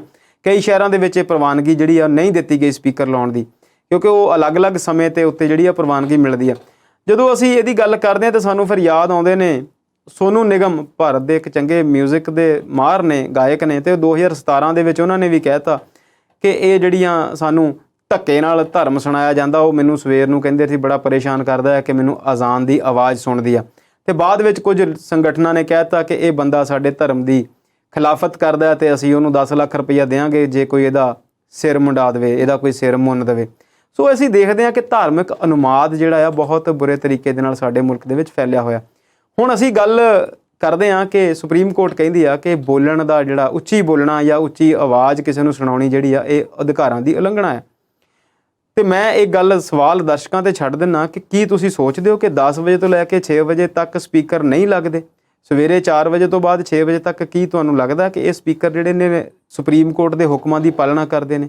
ਪਬਲਿਕ ਅਵੇਅਰਨੈਸ ਲਈ ਕੋਈ ਚੰਗਾ ਕੋਈ ਮੈਸੇਜ ਦੇਣਾ ਹੈ ਜਾਂ ਕੋਈ ਐਮਰਜੈਂਸੀ ਹੈ ਤੇ ਪੁਲਿਸ ਨੂੰ ਤਾਂ ਸਪੀਕਰ ਵਰਤਣ ਦੀ ਅਧਿਕਾਰ ਦਿੱਤਾ ਜਾਣਾ ਚਾਹੀਦਾ। ਪਰ ਮੈਨੂੰ ਤਾਂ ਇਹ ਲੱਗਦਾ ਹੈ ਕਿ ਸਾਨੂੰ ਵੀ ਹੁਣ ਥੋੜ੍ਹੇ ਜਿਹੇ ਅੱਗੇ ਵੱਧ ਜਾਣਾ ਚਾਹੀਦਾ। ਮੈਨੂੰ ਨਹੀਂ ਲੱਗਦਾ ਵੀ ਕੋਈ ਵੀ ਕਿਸੇ ਵੀ ਧਰਮ ਦਾ ਪਰਮਾਤਮਾ, ਕਿਸੇ ਵੀ ਧਰਮ ਦਾ ਅੱਲਾ, ਕਿਸੇ ਵੀ ਧਰਮ ਦਾ ਰੱਬ ਜਿਹੜੀ ਸਪੀਕਰ ਦੀ ਆਵਾਜ਼ ਹੀ ਸੁਣਦਾ ਹੋਵੇ। ਚੰਗਾ ਹੋਵੇ ਕਿ ਮਾਣਯੋਗ ਅਦਾਲਤਾਂ ਹੀ ਇਸ ਗੱਲ ਦਾ ਫੈਸਲਾ ਕਰ ਲੈਣ ਜਾਂ ਸਰਕਾਰਾਂ ਇਸ ਗੱਲ ਦਾ ਫੈਸਲਾ ਕਰ ਲੈਣ ਜਾਂ ਇਹ ਸਾਡੇ ਜਿਹੜੇ ਲੋਕ ਨੇ ਉਹੀ ਇਹੋ ਜਿਹੀ ਗੱਲ ਕਰ ਲੈਣ ਕਿ ਇਹ ਜਿਹੜੇ ਸਪੀਕਰ ਨੇ ਇਹ ਛੱਤਾਂ ਤੋਂ ਲਾ ਕੇ ਉਸ ਬਿਲਡਿੰਗ ਦੇ ਅੰਦਰ ਹੀ ਆਵਾਜ਼ ਸੁਣਾਉਣ। ਜਿਹਦਾ ਦਿਲ ਕਰਦਾ ਸੁਣਨੀ ਆ ਉਹੀ ਸੁਣੇ। ਹੁਣ ਤੇ ਹੈੱਡਫੋਨ ਦਾ ਜ਼ਮਾਨਾ ਹੈ, ਤੁਸੀਂ ਆਪਣੇ ਕੰਨ 'ਚ ਲਾਓ ਤੇ ਜਿਹੋ ਜਿਹੀ ਤੁਸੀਂ ਗੱਲ ਸੁਣਨੀ ਚਾਹੋ ਉਹ ਸੁਣ ਲਈ ਜਾਵੇ। ਕਿਉਂਕਿ ਇਹ ਸਾਡੇ ਲੋਕਾਂ ਨੂੰ ਜਾਂ ਆਮ ਲੋਕਾਂ ਨੂੰ ਇਹ ਗੱਲ ਸਮਝਣੀ ਪਊਗੀ ਕਿ ਜਿਹੜੀਆਂ ਸਿਆਸੀ ਧਿਰਾਂ ਨੇ ਇਹਨਾਂ ਦਾ ਕੋਈ ਧਰਮ ਨਹੀਂ ਹੁੰਦਾ ਜੀ। ਜੇਕਰ ਅਸੀਂ ਨਾਮ ਲੈ ਕੇ ਨਾ ਵੀ ਗੱਲ ਕਰੀਏ ਤੇ ਪੰਜਾਬ ਦੀ ਸਿਆਸੀ ਧਿਰ ਹਾਲਾਂਕਿ ਬਹੁਤ ਧਾਰਮਿਕ ਹੋਣ ਦੀ ਗੱਲ ਕਰਦੀ ਹੈ, ਪਰ ਉਹ ਧਰਮ ਦੇ ਨਾਂ ਤੇ ਕੀ ਕੁਝ ਕਰਦੀ ਰਹੀ ਆ, ਕੀ ਕੁਝ ਹੁੰਦਾ ਰਿਹਾ ਉਹ ਅਸੀਂ ਸਾਰੇ ਜਾਣਦੇ ਹਾਂ। ਕੇਂਦਰ ਦੀ ਸੱਤਾਧਾਰੀ ਧਿਰ ਕਿਹੋ ਜਿਹੀਆਂ ਯਾਤਰਾਵਾਂ, ਰੱਥ ਯਾਤਰਾਵਾਂ ਚਲਾ ਕੇ, ਕਿਤੇ ਮੰਦਿਰ ਬਣਾ ਕੇ ਤੇ ਕਿਤੇ ਮਸਜਿਦ ਬਣਾ ਕੇ ਜੋ ਕੁਝ ਸਾਡੇ ਮੁਲਕ ਦੇ ਵਿੱਚ ਬੀਤੇ 'ਚ ਹੋਇਆ ਉਹ ਸਾਡੇ ਸਾਹਮਣੇ ਆ। ਤੇ ਜੇਕਰ ਹੁਣ ਅਸੀਂ ਕਿਸੇ ਮਸਜਿਦ ਦੀ ਆਵਾਜ਼ ਨੂੰ ਬੰਦ ਕਰਨਾ ਚਾਹੁੰਦੇ ਹਾਂ ਜਾਂ ਕਿਤੇ ਹਨੂੰਮਾਨ ਚਾਲੀਸਾ ਪੜ੍ਹਨੇ ਆ, ਤੇ ਮੈਂ ਜਿੰਨੀ ਕੁ ਆਪਣੀ ਬੁੱਧੀ ਦੇ ਮੁਤਾਬਕ ਧਾਰਮਿਕ ਚੀਜ਼ਾਂ ਦਾ ਗਿਆਨ ਪੜ੍ਹਿਆ, ਥੋੜ੍ਹਾ ਬਹੁਤ ਜਾਂ ਦੇਖਿਆ ਸਮਝਿਆ, ਤੇ ਕਿਤੇ ਵੀ ਇਹ ਗੱਲ ਨਹੀਂ ਹੈਗੀ ਕਿ ਲਾਊਡ ਸਪੀਕਰ ਤੇ ਲਾ ਕੇ ਸੁਣਾਉਂਗੇ ਤੇ ਜ਼ਿਆਦਾ ਸੁਣੂਗਾ ਤੇ ਨਾ ਹੀ ਉਹਦਾ ਕੋਈ ਚੰਗਾ ਅਸਰ ਹੁੰਦਾ। ਜੇਕਰ ਅਸੀਂ ਪ੍ਰਦੂਸ਼ਣ ਕੰਟਰੋਲ ਦੀ ਗੱਲ ਕਰੀਏ ਤੇ ਅਸੀਂ ਜਾਣਦੇ ਹਾਂ ਕਿ ਹਵਾ ਦੇ ਵਿੱਚ ਜਿਹੜਾ ਧਵਨੀ ਪ੍ਰਦੂਸ਼ਣ ਆ, ਜਿਹੜਾ ਸ਼ੋਰ ਦਾ ਪ੍ਰਦੂਸ਼ਣ ਆ, ਉਹਦਾ ਵੀ ਇੱਕ ਬਹੁਤ ਵੱਡਾ ਹੱਥ ਆ। ਸੋ ਗੱਲ ਜਿਹੜੀ ਆ ਕਿ ਜ਼ਰੂਰੀ ਨਹੀਂ ਕਿ ਹਰ ਗੱਲ ਜਿਹੜੀ ਆ 2005 ਦੀ ਸੁਪਰੀਮ ਕੋਰਟ ਨੇ ਕਹਿਣੀ ਆ ਜਾਂ 2017 ਦੇ ਵਿੱਚ ਸੋਨੂ ਨਿਗਮ ਨੇ ਕਹਿਣੀ ਆ ਜਾਂ 2016 ਅਗਸਤ ਦੇ ਵਿੱਚ ਆਰਟੀਕਲ 25 ਦਾ ਸਹਾਰਾ ਲੈ ਕੇ ਬੰਬੇ ਹਾਈ ਕੋਰਟ ਨੂੰ ਕਹਿਣਾ ਪਿਆ ਕਿ ਤੁਸੀਂ ਕਈ ਵਾਰ ਫਿਰ ਆਰਟੀਕਲ 25 ਦਾ ਬਚਾਵ ਕਰਦੇ ਆ, 25 ਦੇ ਅਧੀਨ ਸ਼ੈਲਟਰ ਲੈਂਦੇ ਆ ਆਰਟੀਕਲ ਦੇ ਅਧੀਨ ਕਿ ਅਸੀਂ ਆਪਣੇ ਧਰਮ ਦਾ ਪ੍ਰਚਾਰ ਕਰ ਰਹੇ ਹਾਂ। ਪਰ ਤੁਸੀਂ ਇਹ ਦੇਖੋ ਕਿ ਤੁਸੀਂ ਕਿਸੇ ਪੜ੍ਹਨ ਵਾਲੇ ਨੂੰ ਤੰਗ ਕਰ ਰਹੇ ਆ, ਕਿਸੇ ਮਰੀਜ਼ ਨੂੰ ਤੰਗ ਕਰ ਰਹੇ ਆ। ਮੈਂ ਕਿਸੇ ਇੱਕ ਧਰਮ ਦੀ ਗੱਲ ਨਹੀਂ ਕਰਦਾ, ਸਾਰੇ ਹੀ ਪੂਰੀ ਕੋਸ਼ਿਸ਼ 'ਚ ਰਹਿੰਦੇ ਨੇ, ਚਾਹੇ ਉਹ ਇੱਕ ਬਾਬੇ ਦਾ ਜਨਮ ਦਿਨ ਹੋਵੇ, ਚਾਹੇ ਉਹ ਦੂਜੇ ਗੁਰੂ ਦੀ ਜਯੰਤੀ ਹੋਵੇ। ਅਸੀਂ ਸਾਰੇ ਹੀ ਪੂਰੀ ਕੋਸ਼ਿਸ਼ 'ਚ ਰਹਿੰਦੇ ਹਾਂ ਕਿ ਆਪਣੇ ਧਰਮ ਦੇ ਢੋਲ ਦੇ ਉੱਤੇ ਡਗਾ ਜਿਹੜਾ ਹੈ ਉਹ ਜ਼ੋਰ ਨਾਲ ਮਾਰੀਏ। ਪਰ ਲੋੜ ਜਿਹੜੀ ਆ ਉਹ ਥੋੜ੍ਹੇ ਜਿਹੇ ਸਿਆਣੇ, ਥੋੜ੍ਹੇ ਜਿਹੇ ਸੁਹਿਰਦ ਤੇ ਥੋੜ੍ਹੇ ਜਿਹੇ ਅੰਦਰ ਵੱਲ ਨੂੰ ਜਾਣ ਦੀ ਗੱਲ ਆ। ਮੰਦਿਰ ਕਹਿੰਦਾ ਮਨ ਦੇ ਅੰਦਰ ਹੈ, ਮੰਤਰ ਕਹਿੰਦਾ ਹੈ ਕਿ ਅੰਤਰ ਨੂੰ ਝਾਤ ਕਰਨੀ ਆ ਤੇ ਆਪਣੇ ਆਪ ਨੂੰ ਹੀ ਉਹ ਸੁਣਾਉਣਾ ਆ, ਮੰਤਰ ਕਿਸੇ ਨੂੰ ਨਹੀਂ ਸੁਣਾਉਣਾ। ਸੋ ਇਹ ਜਿਹੜੀਆਂ ਸਾਰੀਆਂ ਚੀਜ਼ਾਂ ਨੇ ਇਹਦੇ ਵੱਲ ਧਿਆਨ ਦੇਣ ਦੀ ਲੋੜ ਆ ਤਾਂ ਜੋ ਇਹ ਸਾਰੀਆਂ ਜਿਹੜੀਆਂ ਘਟਨਾਵਾਂ ਨੇ ਫਿਰ ਸਰਕਾਰ ਕਿਸੇ ਚਾਚੇ ਜਾਂ ਕਿਸੇ ਮਾਮੇ ਦਾ ਬੁਲਡੋਜ਼ਰ ਲੈ ਕੇ ਕਿਸੇ ਦਾ ਘਰ ਨਾ ਢਾਵੇ ਤੇ ਅਸੀਂ ਪਰਮਾਤਮਾ ਨੂੰ ਜਾਂ ਅੱਲਾ ਨੂੰ ਆਪਣੀਆਂ ਚੰਗੀਆਂ ਇੱਛਾਵਾਂ ਨਾਲ, ਆਪਣੇ ਚੰਗੇ ਪਿਆਰ ਨਾਲ, ਆਪਣੇ ਚੰਗੇ ਗੁਣਾਂ ਨਾਲ ਜਾਂ ਆਪਣੀ ਚੰਗੀ ਸੋਚ ਨਾਲ ਹੀ ਪ੍ਰਸੰਨ ਕਰ ਲਈਏ ਤੇ ਫਿਰ ਇਹ ਡਮ ਕਰਨ ਦੀ ਲੋੜ ਸਾਨੂੰ ਨਾ ਪਵੇ। ਜੀ ਸ਼ਰਮਾ ਜੀ, ਸਮਾਂ ਸਾਡੇ ਕੋਲ ਹੁਣ ਬਹੁਤਾ ਨਹੀਂ ਹੈ, ਪਰ ਜਾਂਦੇ ਜਾਂਦੇ ਮੈਂ ਉਹਨਾਂ ਸਟੇਟਸ ਦੀ ਗੱਲ ਕਰਨਾ ਚਾਹੁੰਦੀ ਹਾਂ ਜਿੱਥੇ ਪਿਛਲੇ ਦਿਨੀ ਬਾਈ ਇਲੈਕਸ਼ਨਸ ਹੋਏ ਨੇ ਤੇ ਮੋਟੇ ਸ਼ਬਦਾਂ 'ਚ ਦਰਸ਼ਕਾਂ ਨੂੰ ਇਹ ਦੱਸਣਾ ਚਾਹੁੰਦੇ ਆ ਕਿ ਕਿਹੜੀ ਪਾਰਟੀ ਦਾ ਉੱਥੇ ਕੀ ਹਾਲ ਹੈ। ਸੁਵਲੀਨ ਜੀ, ਗੱਲ ਤੁਸੀਂ ਭਾਰਤ ਵਿੱਚ ਬੀਤੇ ਦਿਨੀ ਹੋਈਆਂ ਬਾਈ ਇਲੈਕਸ਼ਨਸ ਦੀ ਗੱਲ ਕੀ ਕਰਦੇ ਆ। ਇਹਦੇ 'ਚੋਂ 4-5 ਬਾਈ ਇਲੈਕਸ਼ਨ ਸੀਗੀਆਂ ਵਿਧਾਨ ਸਭਾ ਦੀਆਂ ਤੇ ਇੱਕ ਸੀਟ ਸੀ ਲੋਕ ਸਭਾ ਦੀ, ਜਿਹਦਾ ਜ਼ਿਕਰ ਜ਼ਾਹਿਰ ਤੌਰ ਤੇ ਜਿਹੜਾ ਵੱਡਾ ਕਰਨਾ ਬਣਦਾ ਹੈ। ਅਸੀਂ ਬਿਹਾਰੀ ਬਾਬੂ ਕਹਿੰਦੇ ਰਹੇ ਹਾਂ ਸ਼ਤਰੂਘਨ ਸਿਨਹਾ ਨੂੰ ਤੇ ਬਹੁਤ ਸਾਰੀਆਂ ਜਿਹੜੀਆਂ ਫਿਲਮਾਂ ਅਸੀਂ ਉਹਨਾਂ ਦੀਆਂ ਦੇਖੀਆਂ ਤੇ ਬਹੁਤ ਚੰਦ ਲੋਕਾਂ 'ਚੋਂ ਨੇ ਜਿਹੜੇ ਫਿਲਮਾਂ 'ਚੋਂ ਸਿਆਸਤ 'ਚ ਆਏ ਤੇ ਉਹ ਸਫਲ ਵੀ ਹੋਏ। ਉਹਨਾਂ ਦੇ ਦੌਰ ਦੇ ਜੇ ਬੰਦਿਆਂ ਦੀ ਗੱਲ ਕਰੀਏ ਤਾਂ ਅਮਿਤਾਭ ਬੱਚਨ ਵੀ ਆਏ ਸੀ ਤੇ ਹੋਰ ਬਹੁਤ ਸਾਰੇ ਲੋਕ ਸਮੇਂ-ਸਮੇਂ 'ਤੇ ਸਿਆਸਤ ਵਿੱਚ ਆਏ। ਮਿਥੁਨ ਚੱਕਰਵਰਤੀ ਵੀ ਆਏ ਸੀ। ਪੰਜਾਬ ਦੇ ਵਿੱਚ ਹਾਲੇ ਵੀ ਸਨੀ ਦਿਓਲ ਜਿਹੜੇ ਨੇ ਉਹ ਮੈਂਬਰ ਪਾਰਲੀਮੈਂਟ ਨੇ, ਉਹਨਾਂ ਤੋਂ ਪਹਿਲਾਂ ਵੀ ਗੁਰਦਾਸਪੁਰ ਤੋਂ ਮੈਂਬਰ ਪਾਰਲੀਮੈਂਟ ਰਹੇ, ਪਰ ਉਹ ਫਿਰ ਜਿਹੜੇ ਆ 1-2 ਪਦ ਕਿਸੇ ਨੇ 1-2 ਵਾਰ ਟਰਮ ਦੇ ਵਿੱਚ MLA ਬਣੇ, ਕੋਈ MP ਬਣੇ, ਕੋਈ ਮਿਨਿਸਟਰਸ ਵੀ ਬਣੇ, ਬਹੁਤ ਸਾਰੇ ਲੋਕ ਸਿਆਸਤ 'ਚ ਆਏ। ਗੱਲ ਅਸੀਂ ਸ਼ਤਰੂਘਨ ਸਿਨਹਾ ਦੀ ਕਰਦੇ ਸੀ ਤੇ BJP ਦੇ ਵਿੱਚ ਉਹ ਬਹੁਤ ਪੁਰਾਣੇ ਲੀਡਰ ਸਨ। ਇਸ BJP ਦੀ ਜੇ ਗੱਲ ਕਰੀਏ, ਇਸ ਤੋਂ ਪਹਿਲੇ ਸਮੇਂ ਦੀ BJP ਤੇ ਭਾਰਤੀ ਜਨਤਾ ਪਾਰਟੀ ਉਹੀ ਆ, ਪਰ ਉਹਨੂੰ ਅਸੀਂ ਕਹਿੰਦੇ ਸੀ ਅਟਲ ਬਿਹਾਰੀ ਵਾਜਪੇਈ, ਲਾਲ ਕ੍ਰਿਸ਼ਨ ਅਡਵਾਨੀ ਤੇ ਮੁਰਲੀ ਮਨੋਹਰ ਜੋਸ਼ੀ ਵਾਲੀ BJP। ਉਹਦੇ ਵਿੱਚ ਸ਼ਤਰੂਘਨ ਦਾ ਜਿਹੜਾ ਕੱਦ ਆ ਉਹ ਕਾਫੀ ਵੱਡਾ ਸੀ। ਪਰ ਇਸ ਨਵੀਂ ਪਾਰਟੀ ਦੇ ਵਿੱਚ, ਇਸ ਨਵੇਂ ਪ੍ਰਧਾਨ ਵਾਲੀ ਪਾਰਟੀ ਦੇ ਵਿੱਚ ਉਹਨਾਂ ਦਾ ਜਿਹੜਾ ਸੀ ਇਹਨਾਂ ਦੇ ਨਾਲ ਗਰਾਰੀ ਜਿਹੜੀ ਉਹ ਫਿੱਟ ਨਹੀਂ ਹੋਈ ਤੇ ਉਹਨਾਂ ਨੇ ਇਸ ਪਾਰਟੀ ਦੇ ਖਿਲਾਫ ਬਹੁਤ ਕੁਝ ਬੋਲਿਆ। ਹਾਲਾਂਕਿ ਪਾਰਟੀ ਨੇ ਉਹਨਾਂ ਨੂੰ ਬਾਹਰ ਨਹੀਂ ਕੀਤਾ ਸੀ, ਪਰ ਉਹਨਾਂ ਨੇ ਹੀ ਪਾਰਟੀ ਛੱਡੀ ਤੇ TMC ਜੁਆਇਨ ਕਰ ਲਈ। ਬਿਹਾਰੀ ਬਾਬੂ ਤੋਂ ਉਹ ਬੰਗਾਲੀ ਬਾਬੂ ਬਣ ਗਏ। ਬਾਈ ਇਲੈਕਸ਼ਨਸ ਹੋਈ, ਆਸਨਸੋਲ ਤੋਂ ਉਹਨਾਂ ਨੇ ਜਿਹੜੀ ਸੀਟ ਆ ਉਹ ਬਹੁਤ ਵੱਡੇ ਫਰਕ ਨਾਲ ਜਿੱਤੀ ਆ। 3 ਲੱਖ ਤੋਂ ਵੱਧ ਵੋਟਾਂ ਨਾਲ ਸ਼ਤਰੂਘਨ ਸਿਨਹਾ ਨੇ ਹੁਣ ਜਿਹੜੇ ਆ ਉਹ ਬਿਹਾਰੀ ਤੋਂ ਬੰਗਾਲੀ ਬਾਬੂ ਬਣ ਗਏ। ਹਾਲਾਂਕਿ ਅਸੀਂ ਇਹ ਸਟੇਟਾਂ ਦੇ ਫਰਕ ਦੀ ਗੱਲ ਨਹੀਂ ਹੈ, ਜਸਟ ਇੱਕ ਮਜ਼ਾਈਆ ਤੌਰ ਤੇ ਆਪਾਂ ਉਹਨਾਂ ਨੂੰ ਕਹਿ ਦਿੰਦੇ ਹਾਂ। ਨਾਲ ਦੀ ਨਾਲ ਬਾਬੁਲ ਸੁਪਰੀਓ ਜਿਹੜੇ ਕਿ BJP ਦੇ ਵੱਡੇ ਲੀਡਰ ਸਨ ਬੰਗਾਲ ਦੇ ਵਿੱਚ, ਜਦੋਂ ਇਲੈਕਸ਼ਨ ਸੀ ਉਹਨਾਂ ਨੇ ਵੀ ਇਲੈਕਸ਼ਨ ਦੀ ਹਾਰ ਤੋਂ ਬਾਅਦ ਪਾਰਟੀ ਛੱਡ ਕੇ ਤੇ TMC ਜੁਆਇਨ ਕਰ ਲਈ। ਉਹਨਾਂ ਨੇ ਵੀ ਆਪਣੀ ਸੀਟ ਜਿਹੜੀ ਹੈ ਬਚਾਈ ਆ। ਇੱਕ ਹੋਰ ਗੱਲ ਇਹ ਆ ਕਿ ਇਹ 4 ਸੀਟਾਂ ਸੀ ਜਾਂ 5 ਸੀਟਾਂ ਸੀ, ਸਾਰੀਆਂ ਹੀ ਸੀਟਾਂ ਦੇ ਵਿੱਚ BJP ਨੂੰ ਕੋਈ ਵੀ ਸੀਟ ਨਹੀਂ ਮਿਲੀ। ਅਸੀਂ ਜਾਣਦੇ ਹਾਂ ਕਿ ਜਿਹੜੀਆਂ ਪਿਛਲੇ ਸਾਲ ਇਲੈਕਸ਼ਨਸ ਹੋਈਆਂ ਸੀ ਅਸਾਮ ਦੀਆਂ ਤੇ ਬੰਗਾਲ ਦੀਆਂ, ਉਸ ਤੋਂ ਪਹਿਲਾਂ ਵੀ ਕੁਝ ਇਲੈਕਸ਼ਨਸ ਅਜਿਹੀਆਂ ਸਨ ਜਿੱਥੇ ਬਾਈ ਇਲੈਕਸ਼ਨਸ ਦੇ ਵਿੱਚ BJP ਬੁਰੀ ਤਰ੍ਹਾਂ ਹਾਰੀ ਸੀ, ਪਰ ਬਾਅਦ ਵਿੱਚ ਫਿਰ ਉਹਨਾਂ ਨੇ UP ਦੀਆਂ ਪੰਚਾਇਤ ਇਲੈਕਸ਼ਨਸ ਹਾਰਨ ਤੋਂ ਬਾਅਦ ਵੀ UP ਦੇ ਵਿੱਚ ਆਪਣਾ ਜਿਹੜਾ ਆ ਵਰਚਸਵ ਜਿਹੜਾ ਆ ਉਹ ਕਾਇਮ ਕੀਤਾ। ਮਹਾਰਾਸ਼ਟਰ ਦੇ ਵਿੱਚ ਵੀ ਇੱਕ ਬਾਈ ਇਲੈਕਸ਼ਨ ਸੀ, ਉੱਥੇ ਵੀ BJP ਜਿਹੜੀ ਆ ਉਹ ਸੀਟ ਆਪਣੀ ਹਾਰ ਗਈ ਆ। ਮਹਾਰਾਸ਼ਟਰ ਦੇ ਵਿੱਚ ਇੱਕ ਹੋਰ ਵੀ ਖਬਰ ਹੈ ਕਿ ਜਿਹੜੀ ਪਿਛਲੀ ਵਾਰ ਇੱਕ ਗਰੁੱਪ ਬਣਿਆ ਸੀ ਸ਼ਿਵ ਸੈਨਾ, ਕਾਂਗਰਸ ਤੇ ਸ਼ਰਦ ਪਵਾਰ ਵਾਲੀ ਪਾਰਟੀ ਦਾ, ਸ਼ਰਦ ਪਵਾਰ ਨੇ ਬੀਤੇ ਦਿਨੀ ਇੱਕ ਘੋਸ਼ਣਾ ਕੀਤੀ ਹੈ ਕਿ ਅਸੀਂ ਇੱਥੇ ਦੁਬਾਰਾ ਇਸੇ ਗਰੁੱਪ ਦੇ ਵਿੱਚ ਲੜਾਂਗੇ ਇਕੱਠੇ ਰਹਿ ਕੇ, ਕਿਉਂਕਿ BJP ਜਿਹੜੀ ਆ ਉਹ ਦੇਸ਼ ਦੇ ਵਿੱਚ ਸੰਘੀ ਢਾਂਚੇ ਤੇ ਵੀ ਮਾਰ ਕਰਦੀ ਆ ਤੇ ਜਿਹੜਾ ਸੈਕੂਲਰ ਢਾਂਚਾ ਆ ਉਹਨੂੰ ਵੀ BJP ਤੋੜਨ ਦਾ ਯਤਨ ਕਰਦੀ ਆ। ਸੋ ਸ਼ਤਰੂਘਨ ਸਿਨਹਾ ਦੀ ਜਿੱਤ ਜਿਹੜੀ ਆ ਉਹ ਇਹ ਵੀ ਗੱਲ ਦਿਖਾਉਂਦੀ ਆ ਕਿ ਮਮਤਾ ਬੈਨਰਜੀ ਦਾ ਜਿਹੜਾ ਉੱਥੇ ਹੈਗਾ ਆ ਦਬਦਬਾ ਉਹ ਕਾਇਮ ਆ। ਬਹੁਤ ਵੱਡੇ ਪੱਧਰ ਦੇ ਉੱਤੇ ਇਸ ਜਿੱਤ ਨੂੰ ਮਨਾ ਕੇ BJP ਨੂੰ ਛੋਟੇ ਕਰਕੇ ਨਹੀਂ ਦੇਖਿਆ ਜਾ ਸਕਦਾ, ਪਰ ਇਦਾਂ ਤੁਸੀਂ ਕਹਿ ਸਕਦੇ ਆ ਕਿ ਫਰਕ ਜਿਹੜਾ ਆ ਲੋਕਾਂ ਦੇ ਵਿੱਚ ਜ਼ਰੂਰ ਹੈ ਤੇ BJP ਦੀਆਂ ਨੀਤੀਆਂ ਹਰ ਜਗ੍ਹਾ ਓਨੀਆਂ ਮਸ਼ਹੂਰ ਨਹੀਂ ਹਨ ਜਿੰਨੀਆਂ ਕਿ ਉਹ ਦਾਅਵਾ ਕਰਦੇ ਨੇ। ਜੀ, ਫਿਲਹਾਲ ਪ੍ਰੋਗਰਾਮ ਦਾ ਜਿਹੜਾ ਸਮਾਂ ਆ ਉਹ ਇੱਥੇ ਖਤਮ ਹੋ ਗਿਆ। ਸ਼ਰਮਾ ਜੀ, ਤੁਸੀਂ ਸਟੂਡੀਓ 'ਚ ਆ ਕੇ ਦਰਸ਼ਕਾਂ ਦੇ ਨਾਲ ਆਪਣੇ ਵਿਚਾਰ ਸਾਂਝੇ ਕੀਤੇ, ਤੁਹਾਡਾ ਬਹੁਤ ਬਹੁਤ ਸ਼ੁਕਰੀਆ। ਸ਼ੁਕਰੀਆ ਜੀ। ਉਮੀਦ ਕਰਦੇ ਹਾਂ ਕਿ ਸਾਡੇ ਦਰਸ਼ਕਾਂ ਨੂੰ ਸਾਡਾ ਅੱਜ ਦਾ ਇਹ ਪ੍ਰੋਗਰਾਮ ਚੰਗਾ ਲੱਗਾ ਹੋਵੇਗਾ। ਅਗਲੀ ਵਾਰ ਨਵੇਂ ਮੁੱਦਿਆਂ ਤੇ ਨਵੀਂ ਗੱਲਬਾਤ ਲੈ ਕੇ ਜਲਦ ਹਾਜ਼ਰ ਹੋਵਾਂਗੇ। ਤੁਸੀਂ ਇਸੇ ਤਰ੍ਹਾਂ ਜੁੜੇ ਰਹੋ ਪੰਜਾਬੀ ਨੈਸ਼ਨਲ TV ਦੇ ਨਾਲ। ਉਮੀਦ ਤੁਹਾਡੀ, ਕੋਸ਼ਿਸ਼ ਸਾਡੀ।